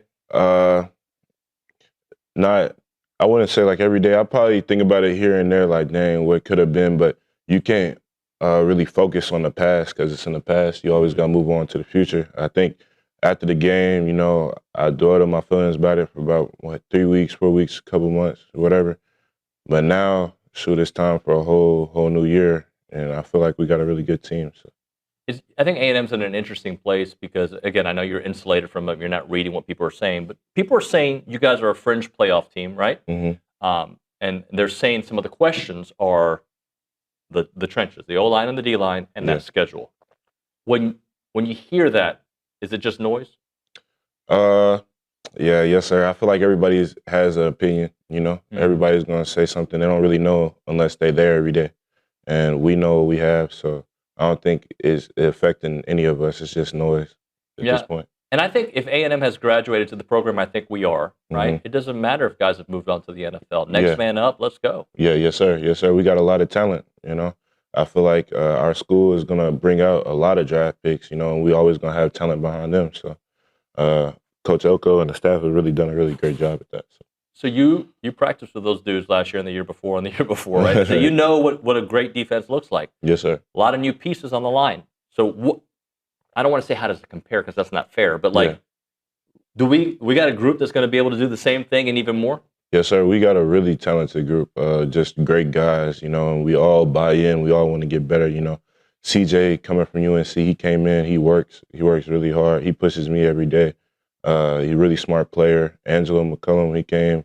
He works really hard. He want to be better. We got a whole bunch of dudes that really came here. Anto, Ryan, we got a whole bunch of dudes I feel like that came to school here that knew that they had to come here and work hard and knew what we and bought into basically what we have set and all our goals. So. Old guys like myself, right? We look at the schedule like, oh man, you got to go last year, South Bend. Ooh, you got to go to Baton Rouge. Ooh, right? But was there something about learning how to? You were here when we weren't winning a lot on the road, right? Yeah, yes, sir. Was there something about learning that, and then when you look at this year's schedule, a little more daunting road schedule, you're like, we've been there, done that. We know how to do this. Yes, sir. Yes, sir. For sure. I feel like we were going into a lot of the away games last year very confident, and football is a game of swings. Anything can happen, but just how to battle back from that adversity and not let it get too hard on us. I feel like we learned a lot in that way. So, I asked you before. I'm going to ask you again. You can give me a brief answer if you want. You think we're going to be pretty good this year? Yes, sir. Like we are. Why? Shoot, I feel like our team is really a brotherhood, and I feel like that's most important. Instead of just having individual pieces, we have a true brotherhood, a true love for each other, and a true passion to do it for each other. So I feel like just because of that, we're going to be good. And then on the offensive side, they also have some new pieces, right? Yeah. Tell me what you think about this offense. I think we have a really good offense. I feel like our O-line is going to be dominant. I feel like our quarterback, we have Marcel. He's a dominant player. Got a great wide receiver core. I feel like our offense is going to be dynamic, to be honest. All right, one last thing about that offensive line. That group last year, NFL dudes, right? Yeah, yes, sir. There's a new group this year. Yeah. Could be some young guys that haven't been put into that starting role. Could be some transfers. You go against them. You went through against them in the spring. Are they a similar kind of group? Oh, yeah, yes, sir. Coach Cushion always going to have them ready to play. So I feel like we got a lot of talent on that O-line, and I feel like they work hard as well. So I just feel like we all going to bounce off each other, and at the end of the year, we're going to be good. DJ, I'm excited.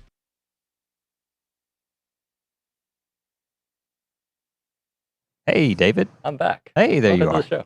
That was DJ Hicks. You knew that because I just said that at the end of the interview. Moment for Caldwell Country Chevrolet, Highway 21 in Caldwell, online, caldwellcountrychevrolet.com. If you are in the market, even if you're not, let's say you are, I don't know, pick a country. Okay, pick a state. Okay. New Mexico. If you're in New Mexico and you want a good deal with good people, just travel to Caldwell. But if you're in the area, I don't know, 2 hours or less, go to Caldwell. Even if you're 3 hours, I don't care. Just go to Caldwell. You're going to get a good deal. Good people. And if you are looking for a pre-owned vehicle, that's the place to go. Bring your existing vehicle. They'll give you the value on it. You're going to love the trade-in value. Then you're going to get the free oil change for life. You're going to walk away happy, or you'll drive away happy. Whatever works for you. It is Caldwell Country Chevrolet. They're not that far from Bryan College Station. It's about a 15-minute drive, the edge of Bryan to the beginnings of Caldwell. Short conversation away, but you'll see the difference when you step on the lot and you do business with the good people at Caldwell Country Chevrolet. Highway 21 in Caldwell, online, caldwellcountrychevrolet.com.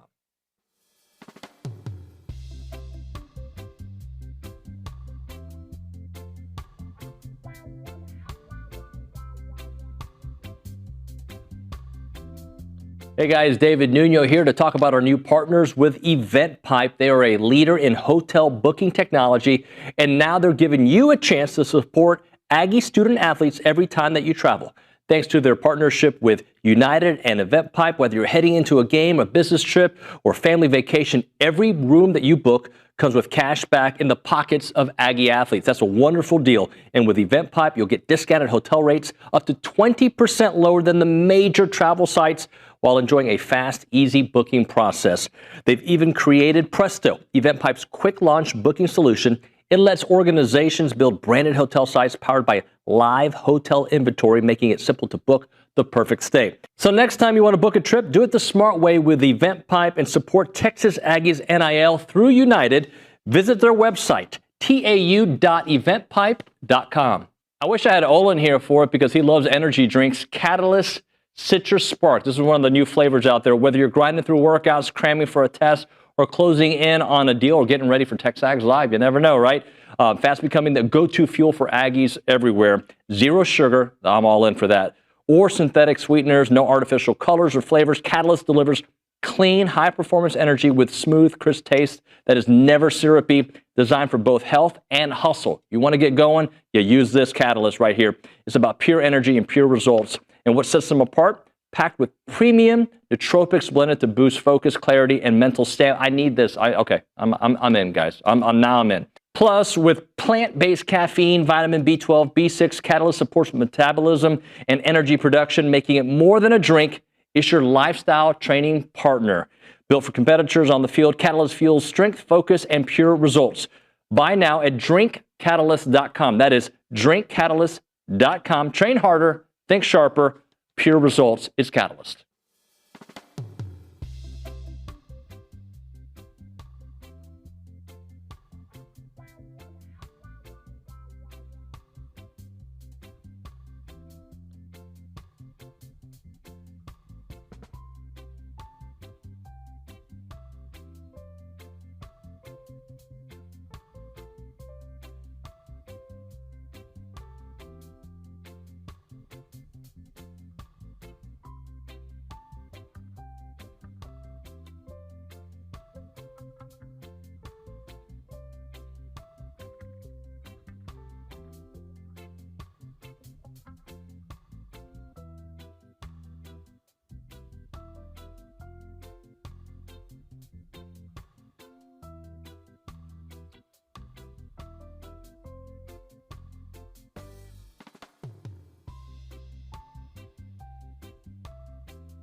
A little late, but it's all right. It happens. Welcome back to TexAgs Live. Around College Athletics, brought to you by Milliken Reserve, a College Station community featuring Holmes Charles Farms.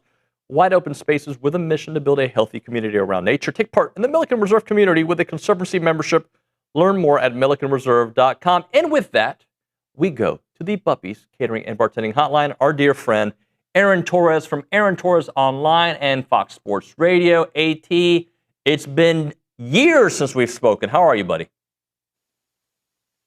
Yeah, I noticed you called late today. I think you're prepping me. You're prepping me to phase me out in 2 weeks when you're in Tampa for the SEC Media Day. This is a very savvy veteran move from you, but I'm doing well.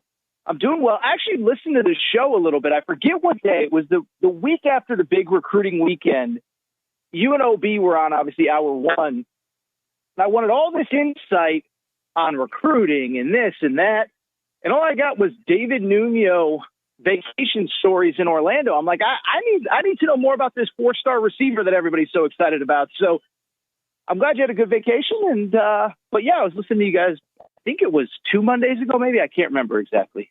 All right, let's play this game. How many shots did AT throw at Nuno? All right, and that just 2-minute response. You throw at me not doing recruiting. You throw at me vacation talk. I know there was a third one. I remember it early on. And the phase you're out. phasing me out. You're phasing me and the out. phase out. Yes. All right. So listen, Isaiah Thomas. I'm going to phase you out of the Dream Team in 1992. You're right. So let me address these individually, if you don't mind. I apologize profusely that I've hurt your feelings by phasing you out on SEC Media Days. We as a company have felt that it's best to do interviews with people on site that week. That means no John Harris. That means no Aaron Torres. That means no Stephen McGee. But this year, I'm changing that. I'm calling you. I'm calling you on the show. And I just want to hear you and the freeway in the background and the dogs barking and fighting on the air. That's what I want because I love you as a contributor to the TexAgs. And you know what? You're my friend. All right, so now I'll respond to that. We only have a few minutes. I didn't accuse you of phasing me out in media. I understand that. I said you started the phase out this week by actively calling me as late as possible. That was more the accusation. 2, I actually do, in all seriousness, understand. I don't want you to get in trouble with the bosses. If I can't be there, that's on me, and if I can't join you, I totally get it. But 3, I forgot about this until this very moment. I did talk to you last year at SEC Media Days. It was just on Ryan Fowler's show. So I still got my Nuno fix. It just wasn't on TexAgs. So it all works out. But in all seriousness, I was totally teasing for the audience that thinks we don't like each other. I don't think you would have me. I don't think you would have me on every week if we didn't enjoy the conversation. If you cannot have me 2 weeks from now in Tampa, I totally understand. I promise my feelings will not be hurt. It is all in good fun. And, listen, it's almost go time, so I could probably use the extra time at the gym before I'm in front of a TV for all of September, October, November, December. By the way, this is a shot at Ryan Fowler, but I don't mean it. His show's in the afternoon when Media Day is not busy. Oh. So there's an afternoon is great. Now, I'm just saying, there's a difference, because I know you've used that comparison before. But since we've wasted the whole segment fighting scoring lovers, you're my guy, all right? Yes. And I say that out loud so people don't start a thread. AT, this has always kind of been our back and forth. It is. It's fun. So who are you high on in college football that maybe the rest of the college football world might not be high on? Is there somebody as you've started your 2026 prep? Actually, yes. And I did see the clip that you guys just shared from the TexAgs account about A&M, some being lower than them. The team that I'm actually intrigued by is Florida. And I don't think playoff team, but they were 4-8 last year, David. And I think, to me, you look at their schedule, it's kind of crazy. And I don't know how much you pay attention to other team schedules that aren't Texas A&M. Florida, for the first time in my life, will not play Tennessee or LSU. They get Ole Miss at home the week after Ole Miss plays LSU in what will be the most emotional game of the college football season. And there, no schedule is easy in the SEC, but I think if I'm looking at a team that probably next week when teams are ranked 1 through 16 will be in the bottom half, I think Florida's the one that I think can overachieve. there's a bunch that I have some questions about that if we have time we can get into. But Florida's the one that I think in SEC play, like I said, no LSU, no Tennessee, actually no Alabama, no A&M. That's the one that I kind of have my eye on outside of the obvious ones. And again, I don't think we're talking 11-1 playing in Atlanta, but just one that I think will be picked in the bottom half next week that I think has a chance to be better than people expect. Talking to Aaron Torres here on TexAgs Live, presented by David Gardner's Jewelers, Rollo Insurance Studio. All right, AT, when it comes to Texas A&M today, there are two schools of thought, and I think that video you probably saw was the one we're talking about. Some people think, oh, man, so many changes. How can you expect to repeat? You know, Cousin Shane's got them at 7-5. Then there's other people who are like, no, this is a playoff team. They've got enough talent. They got the right coach. This is going to be a playoff team regardless of the schedule. Are you in the middle? Or are you on one side or the other?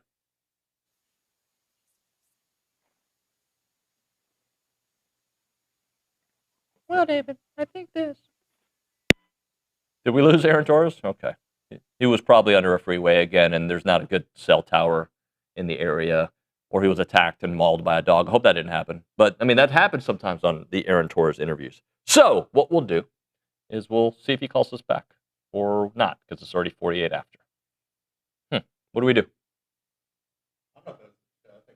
David Nuno call. Yeah. All right. We'll hit a break. If we get him back, we'll finish out the hour with him. Right now, we're talking about the Association of Former Students. This is actually a cool story, and I know a lot of you saw it online, The Changing Face of Northgate. The Association of Former Students put this together. It's awesome. Sue Owen, great friend of the program, and it's on their website now. You can read about it at tx.ag/history of Northgate. They search far and wide for historical images and great stories and facts about the College Station, Bar District, and landmark that is Northgate. And the pictures are just breathtaking. But when you read about it, when I say breathtaking, that sounds like, beauty. It's awesome to see the growth of Northgate.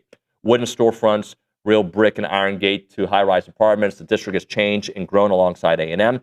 So pretend like you're walking down Bottle Cap Alley and read the rich history of Northgate on their website, aggienetwork.com. You can read about it at tx.ag/history of Northgate. Or again, go to aggienetwork.com. Don't miss this historical feature that highlights the memories and changes of Northgate on the website, aggienetwork.com.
So just full disclosure, I love AT. You guys know that. But I went back and timed how long I talked about my Orlando trip. 2 minutes, 9 seconds. So, and then we talked directly about recruiting right after. Okay, I may have made up that whole thing. Carson at the Angry Elephant News and Social Center. Give me something to think about. What's on TexAgs today? Alrighty, so on TexAgs today, we're going to have on the lookout for the next couple days, we'll have content involving Isaiah Horton, Houston Thomas, and Richie Anderson. And we'll also have a content and a live thread for the MLB draft that starts this Saturday. And David, I know you wanted to talk about some draft coverage things? Yeah, I don't know if I want to talk about it per se, but let's just say we're going to have some cool things, okay? Some things we haven't done before, all right? You can take one idea from earlier in the show and take another one, merge them, and come up with something, and bam, that's what you're going to get this weekend, okay? I'm not telling anybody what it is. Hopefully you listen, you are able to digest the information and apply what I'm telling the people. And subscribe.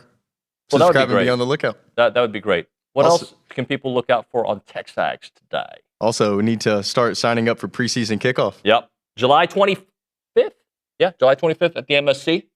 So I think I told you guys I'll be out of town this weekend. The next week we have 5 days here in studio. Then we're in Tampa. And as soon as we get off the plane, we'll do a show on Friday, and then we'll do preseason kickoff on Saturday. That's basically the turn of events over the next couple of weeks. We are so busy, which is great. It's a good busy. Looking forward to that. All right, what else do you have for us this segment to close out before we have to hit a break? So CBS posted some 2027 NFL draft wide receiver rankings. And according to Rand Carthen of NFL on CBS, he has Mario Craver at number 8 out of 10. And then according to Ryan Wilson. Wait, the 8th best wide receiver in the draft? Yes, sir, for next year. Okay. Does he give a what the round potentially that could be? No, just the rankings of the prospects. Okay. And then Ryan Wilson, another NFL on CBS analyst, has Mario Craver as number 7 and Isaiah Horton as number 10. Okay. So 2 potentially out of the top 10 draftable wide receivers are from Texas A&M. That lines up. I would take it. I mean, it's there. I mean, so there's nothing to take. It's there. It's there.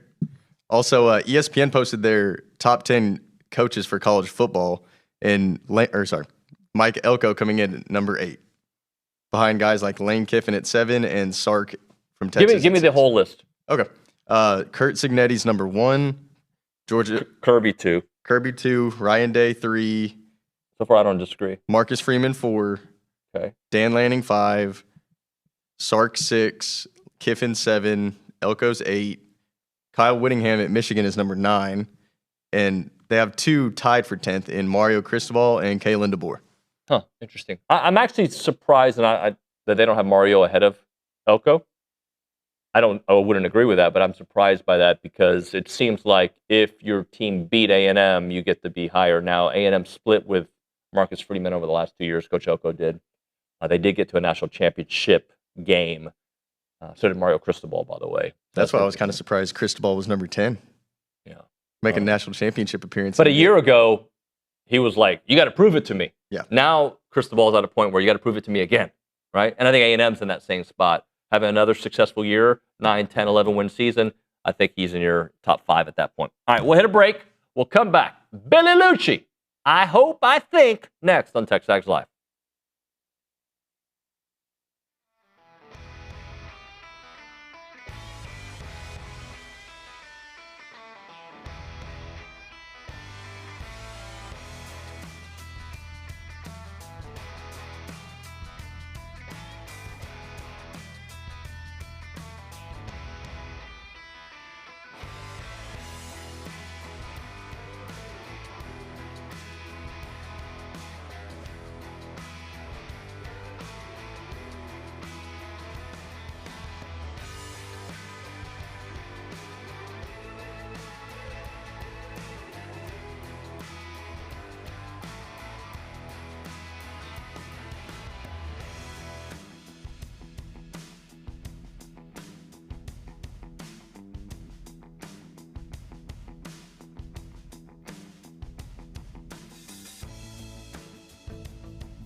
And we are back here on TexAgs Live. We are presented by David Gardner's Jewelers. We are in the Rollo Insurance Studios. We figure out what Billy's going to be doing here on the show. We go back to the Angry Elephant News and Social Center. You said you had a kind of a thought based on a topic earlier.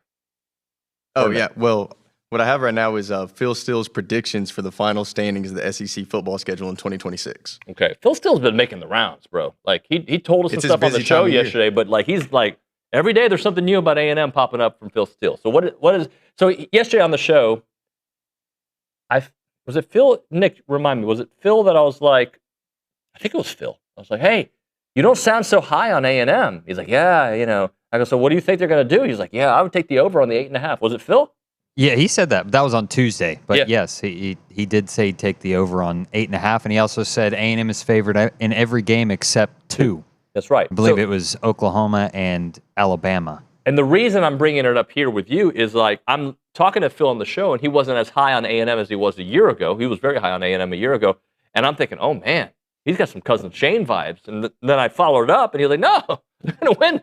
I'll take the over on 8.5. So okay, so if he says take the over on 8.5, that means 9 wins. That means in the top 5 to 7 in the SEC. What say you, Carson Stein? I mean, I would agree, but Phil Steele has A&M tied 5th in the conference coming towards the end of the year, tied with Ole Miss at number 5.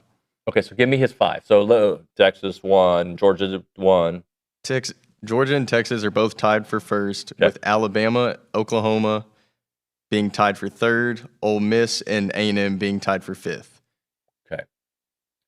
I don't know what to think about a couple of those teams. I don't know what to think about Alabama. I don't know what to think about Ole Miss. Those are 2 teams that I'm struggling with. Okay? When I think about Ole Miss, I believe in their offense.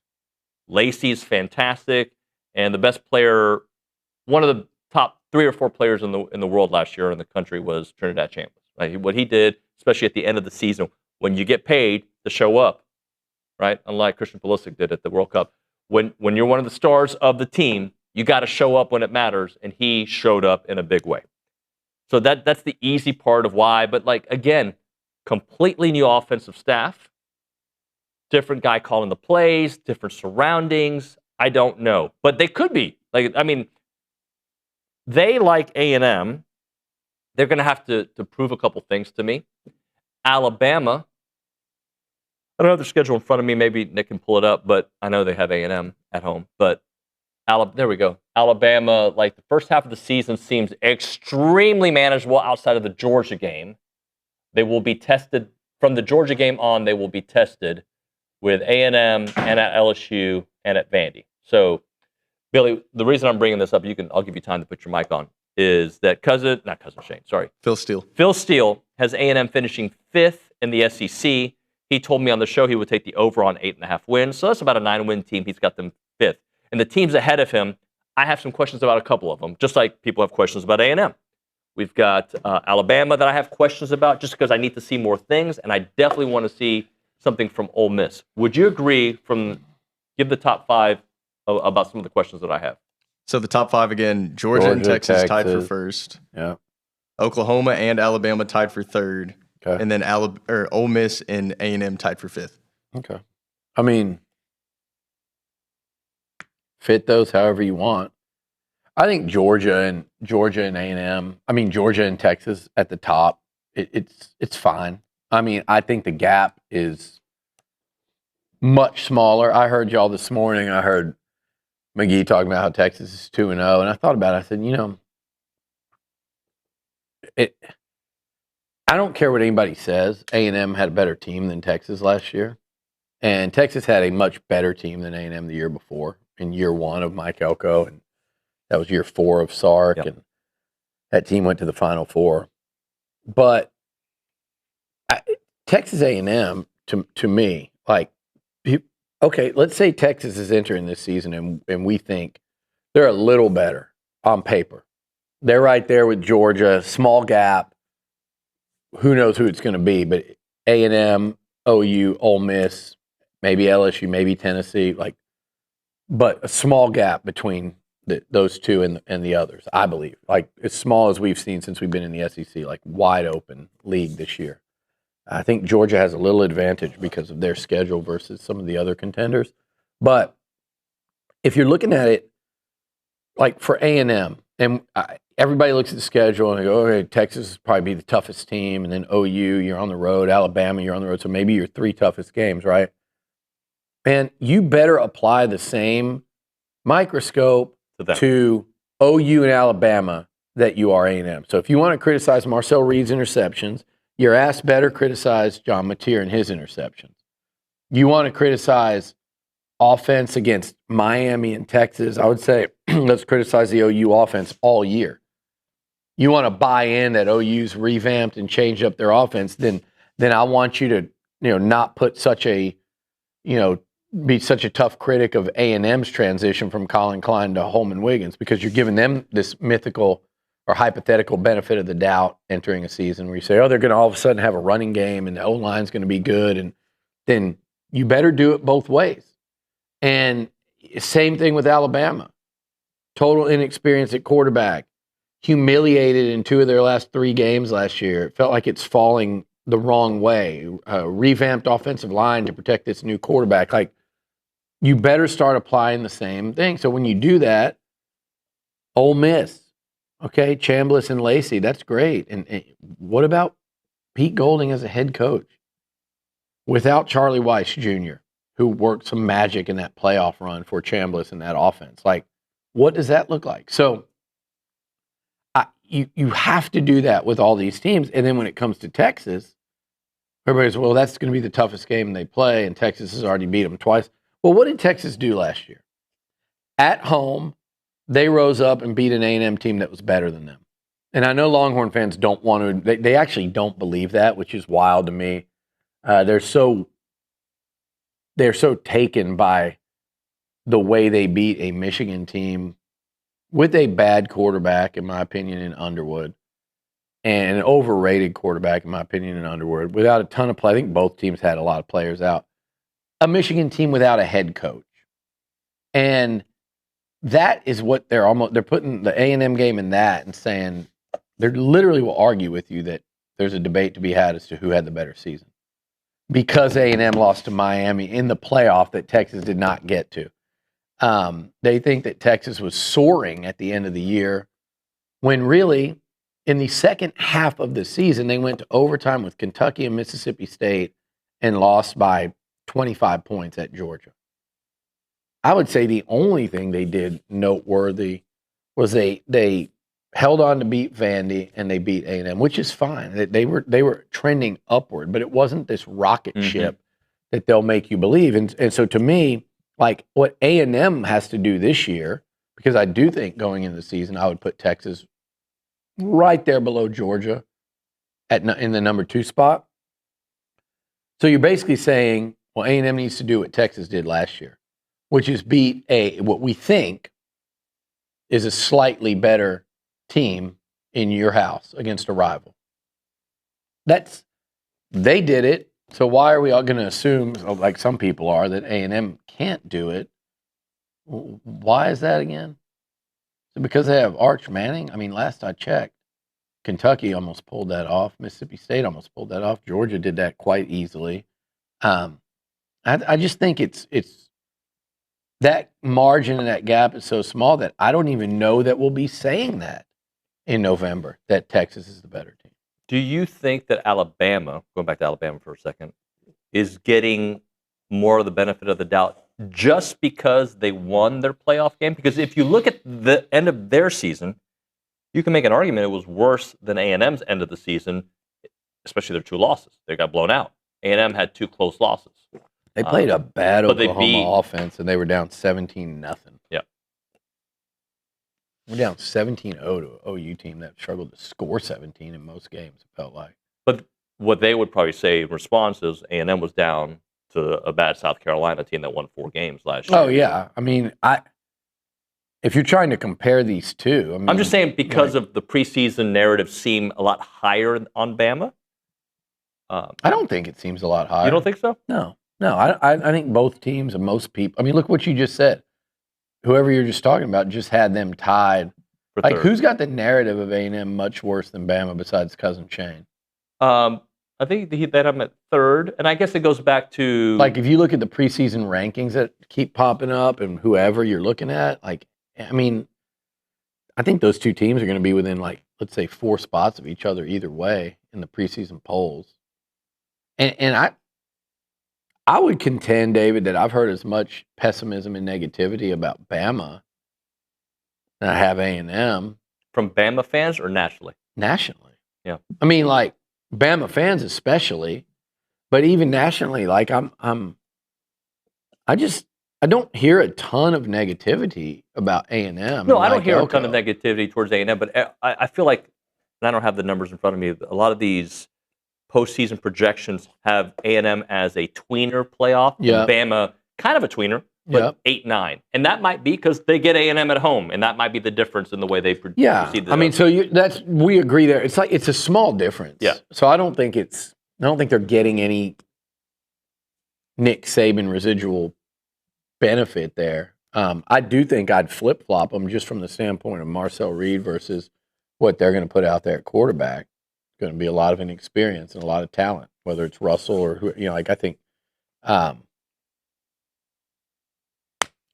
you're talking about an inexperienced quarterback behind an inexperienced or a brand new look offensive line, and I think we saw that happen last year in Austin. Yep.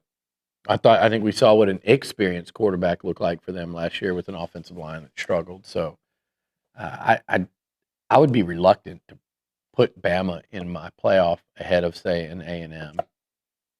What do you think about DeBoer as the head coach?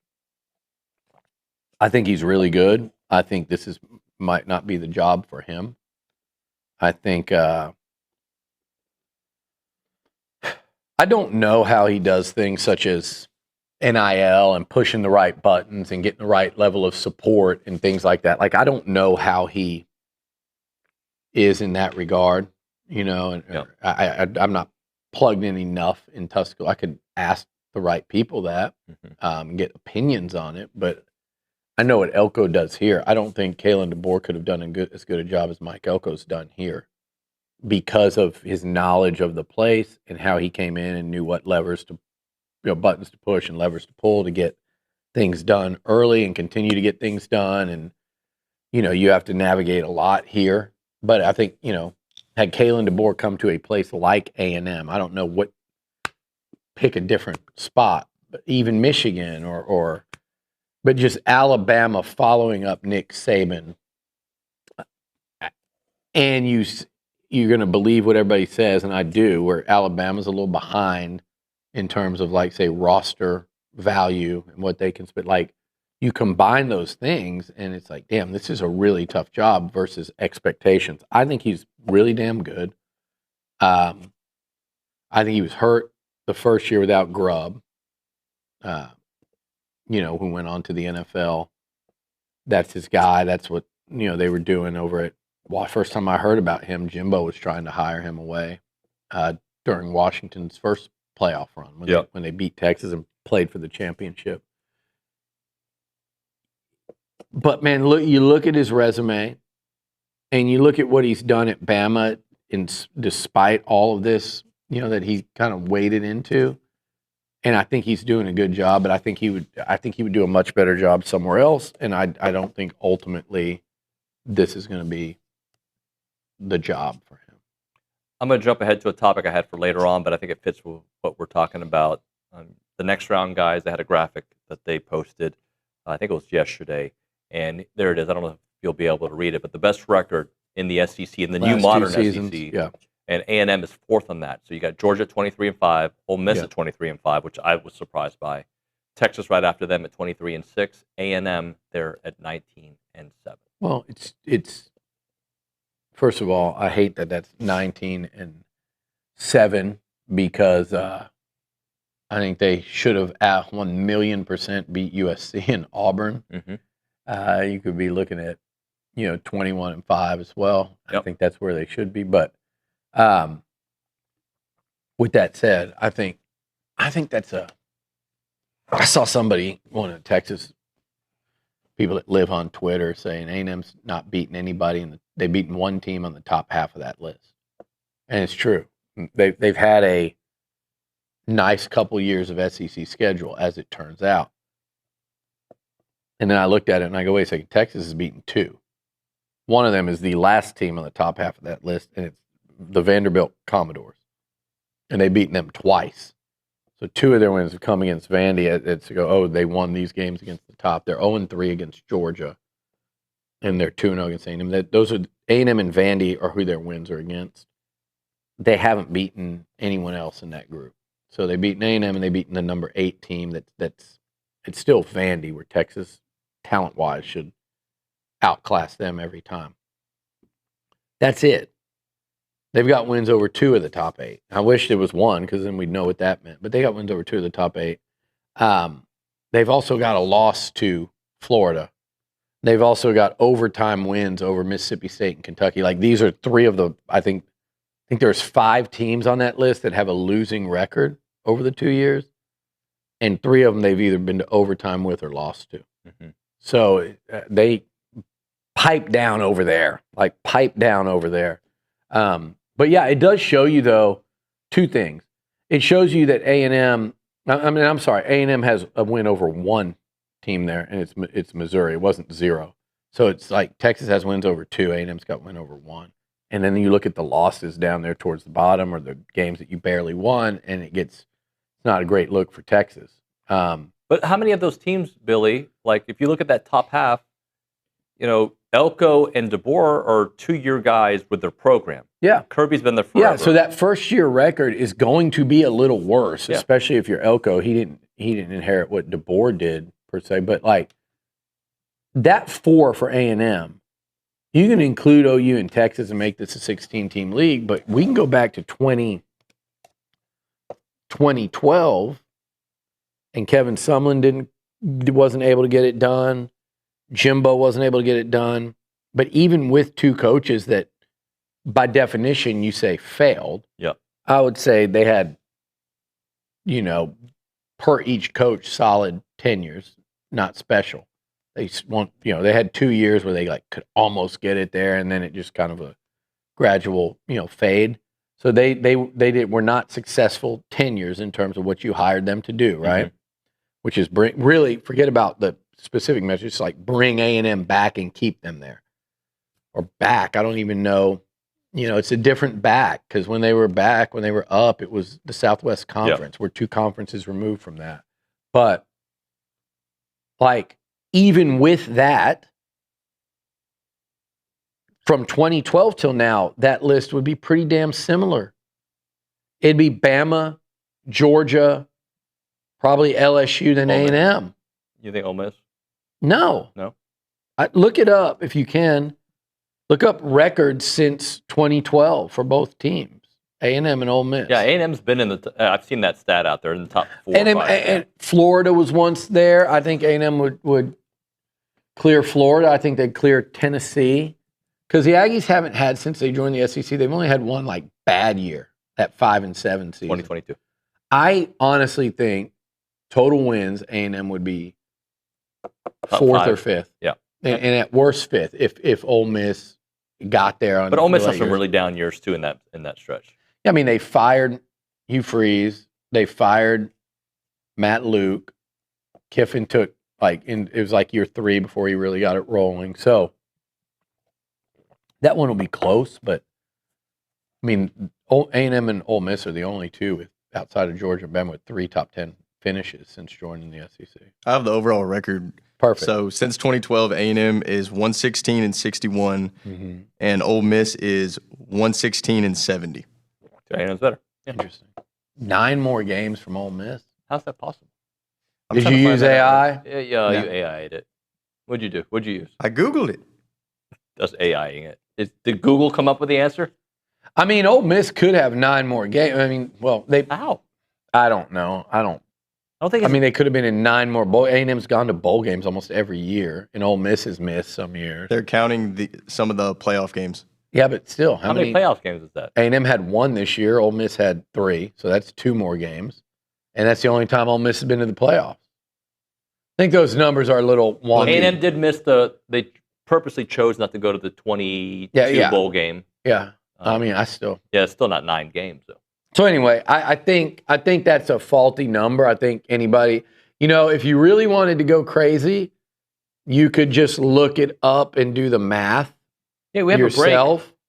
We have 18 people in back, probably 4 of which are listening right now. No, Nick says they're already working on it. Okay, thank you, Johnny Nick. on the spot. Should we hit a break and come back with that number? Yeah, but my point of it all is A&M sitting there at 4, and people go, well, they didn't play.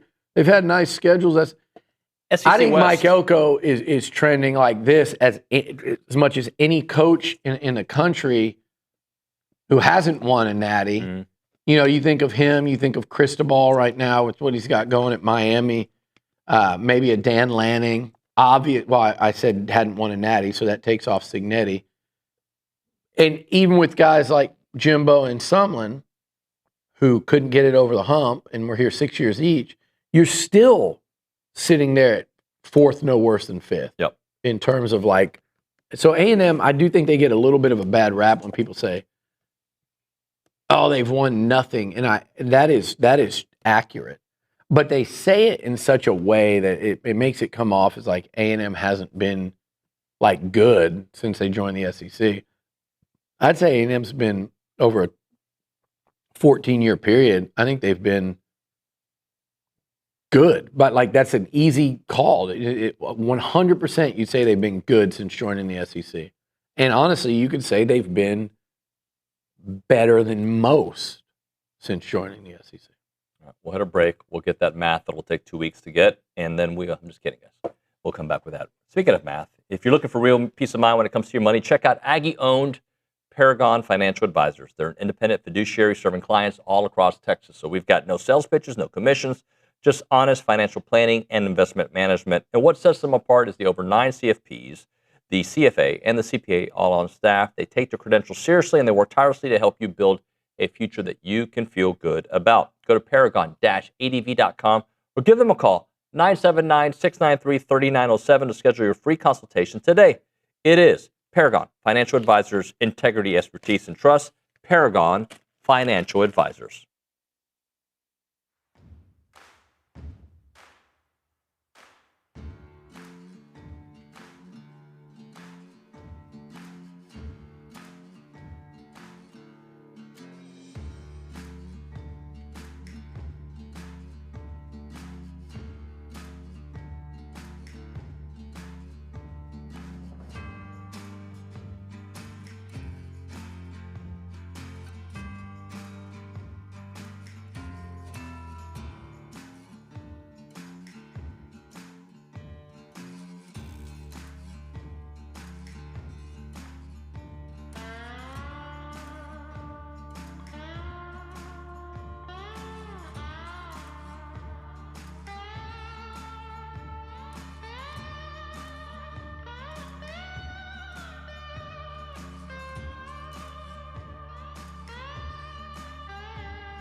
And we're back.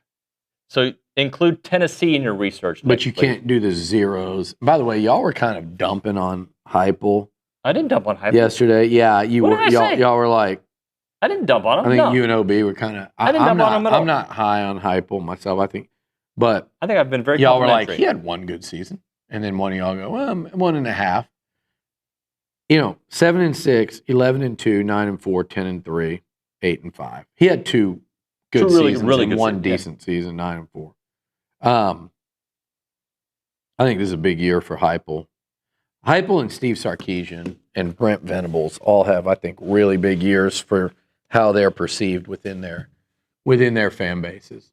If Venables can't get back to the playoff and that's going to be a problem in Norman, because you'll have one in what, 6 years? Yeah. If Heupel, they went after a 10-2 regular season in 24 and fell to 8-5. If they do something like that again, I think people will start going 6 losses, 4 losses, 5 losses, and then this hypothetical 5 losses. That's 4 out of your 6 years. And where is that trending? Trending is the right way to phrase it with Heupel because he was trending up, and it feels like the last 2 seasons. And by the way, I have some empathy because of what happened last year with Nico. They were put in a bad spot quarterback-wise. Yeah. I recognize that. But Tennessee fans get mad at me, but they took that shot, and everybody got mad because I said it. Because I said red flags. Oh no, how's red?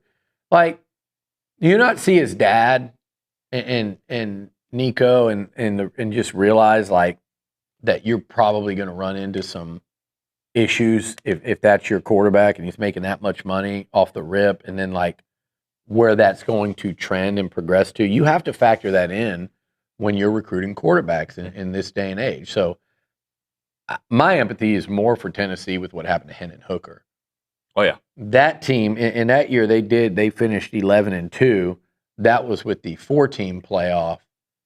That one was rough. That injury he suffered against South Carolina. Now they had gotten just destroyed in that game, but still that was a rough one in 2022. Yeah. So anyway, going back to what we were talking about, why don't you read those records again now? 116. A&M is 116-61 since 2012, and Ole Miss is 111-66. 111-66. So A&M with a slightly better record than Ole Miss during that span, and I believe they're looking it up.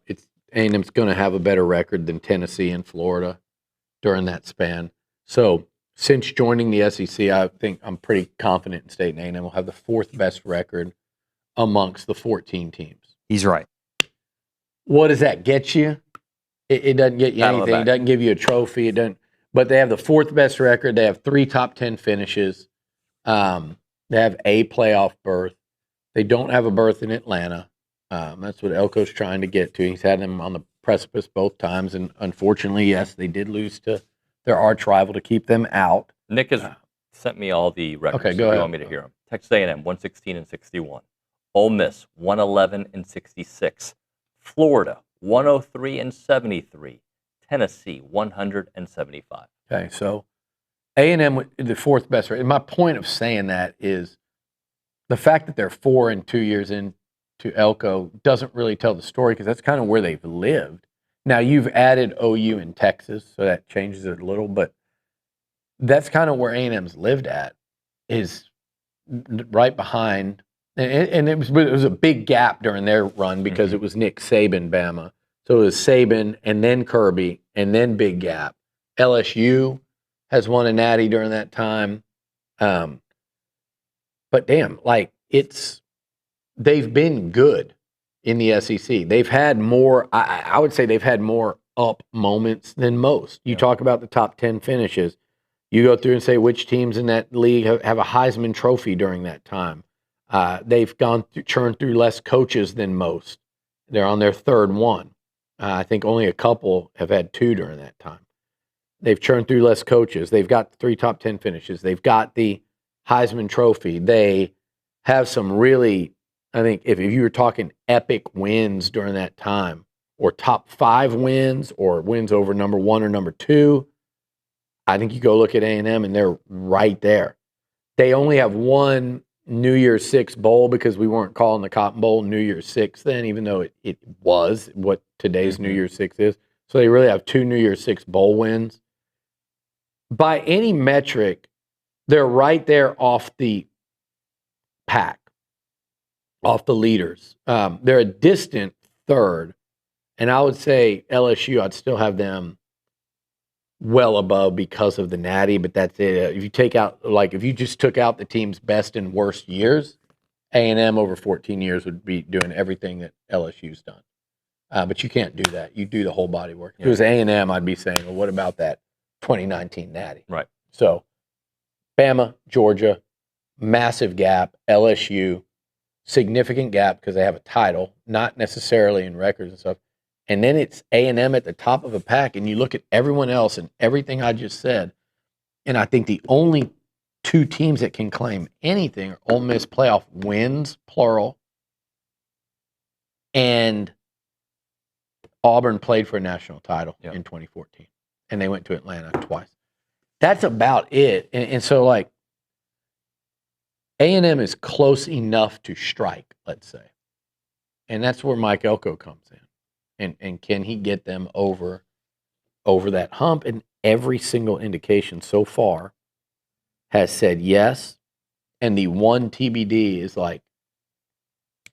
we were talking the other day, me and a couple buddies that played for RC, and it was just one of those strengths that RC had, and it eventually catches up to everybody.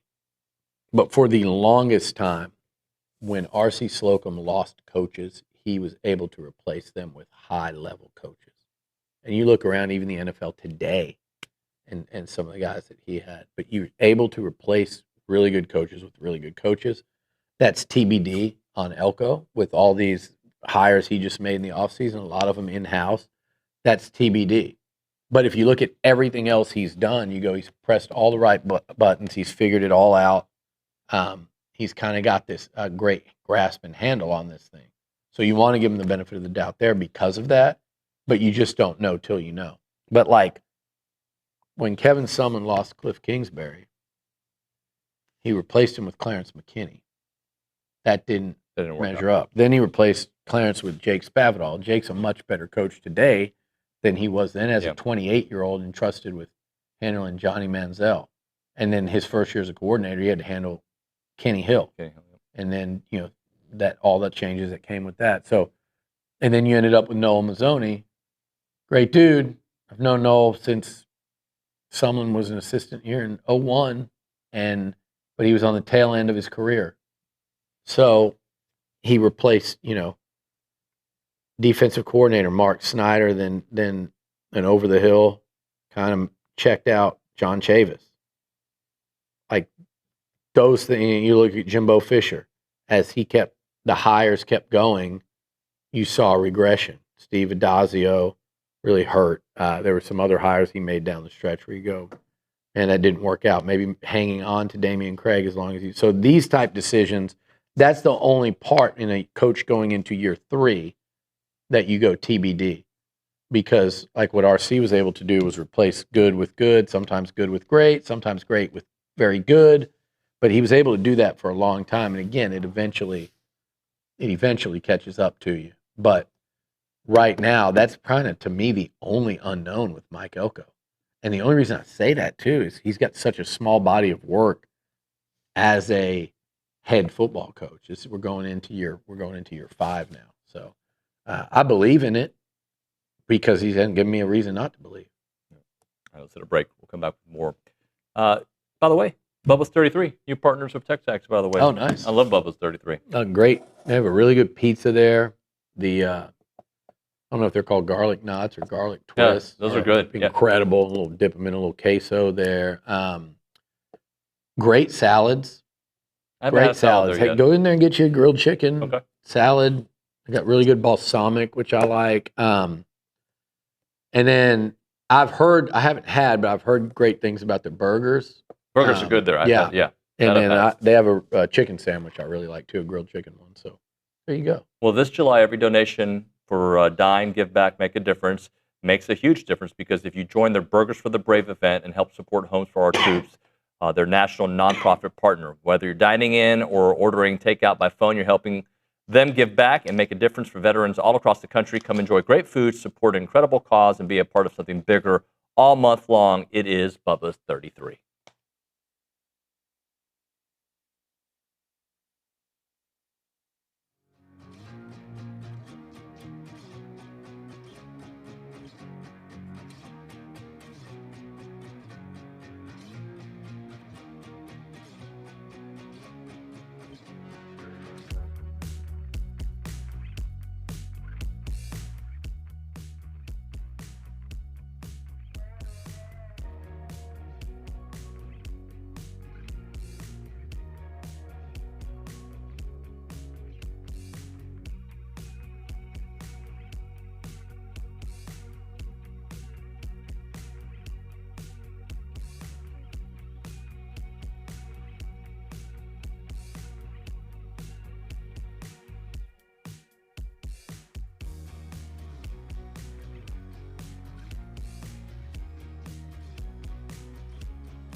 And we're back. TexAgs Live, presented by David Gardner's Jewelers, Rollo Insurance Studio.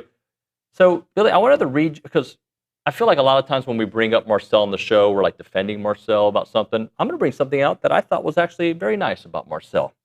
USA Today has a list of Heisman sleepers going into 2026, which I think is appropriate for a guy who was a Heisman contender the year prior. Yeah.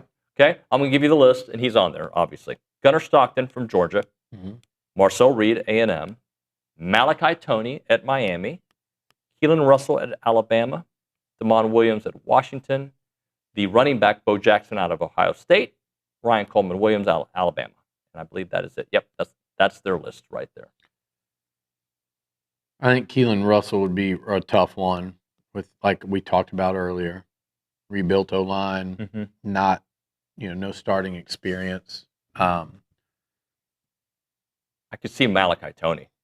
I could see that. I could also see Darian Mensa because of Malachi Toney and Fletcher running the ball. I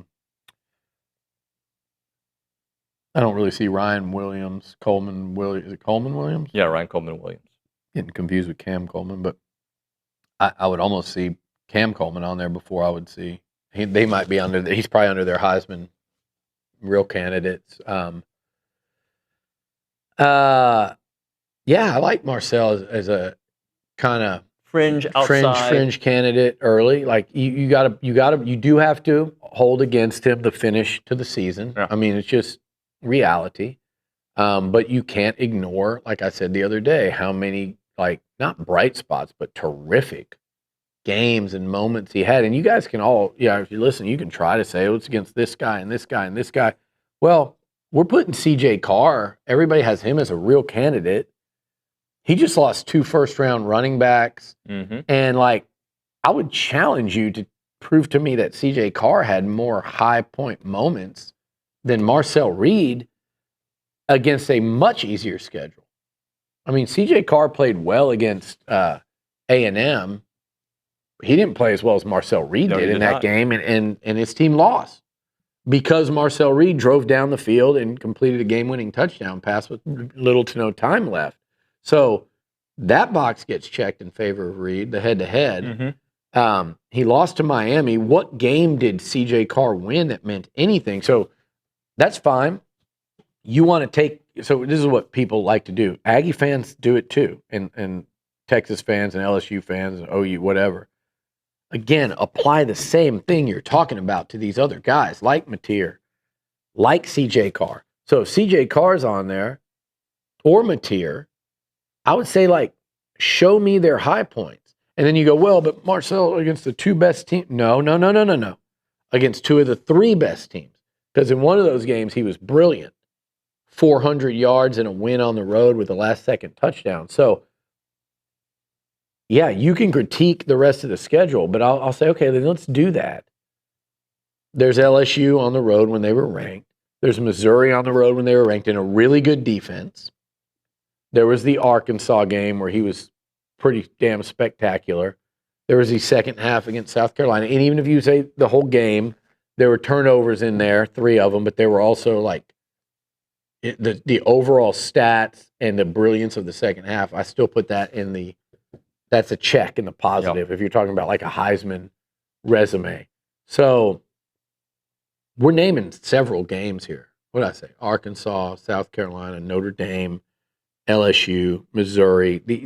This guy was, I think his slower games were probably Mississippi State and Auburn in conference play, but comfortable wins. Well, Mississippi State was comfortable. Auburn was more comfortable than the score said.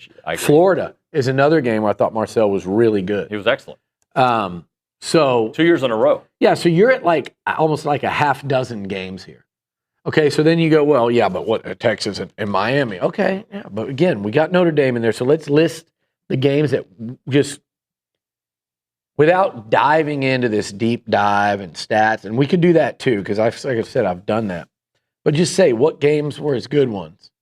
Give me his half dozen best games, and let's see who they're against and where. And you give me CJ Carr's half dozen best and who they're against and where.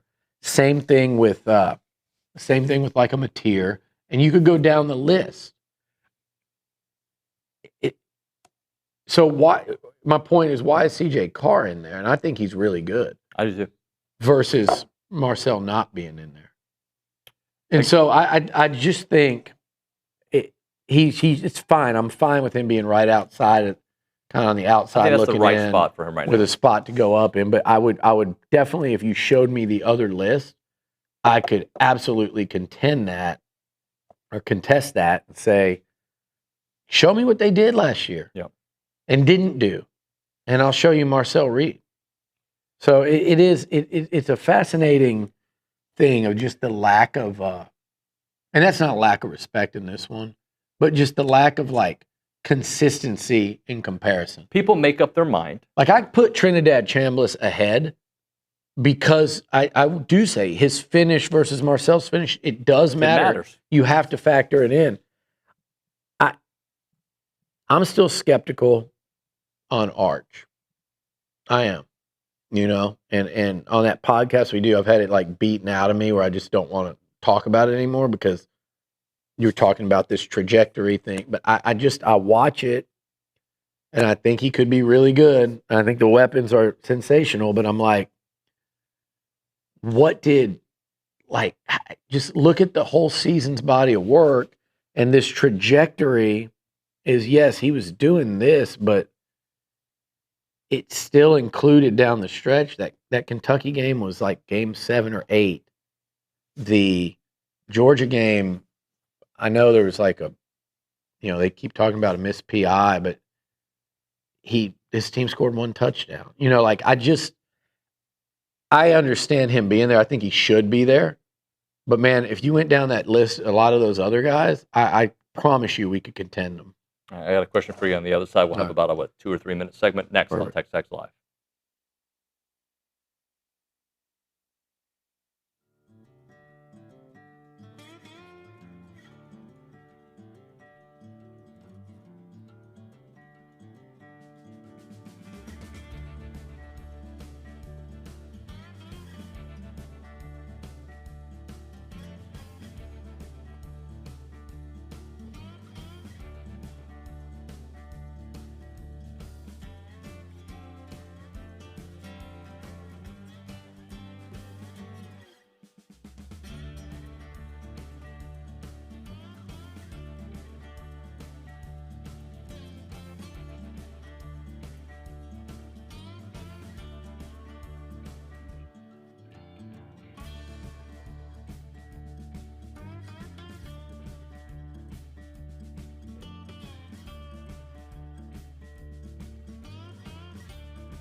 We have about 2 minutes, 20 seconds. So here's my question for you, Billy. Okay.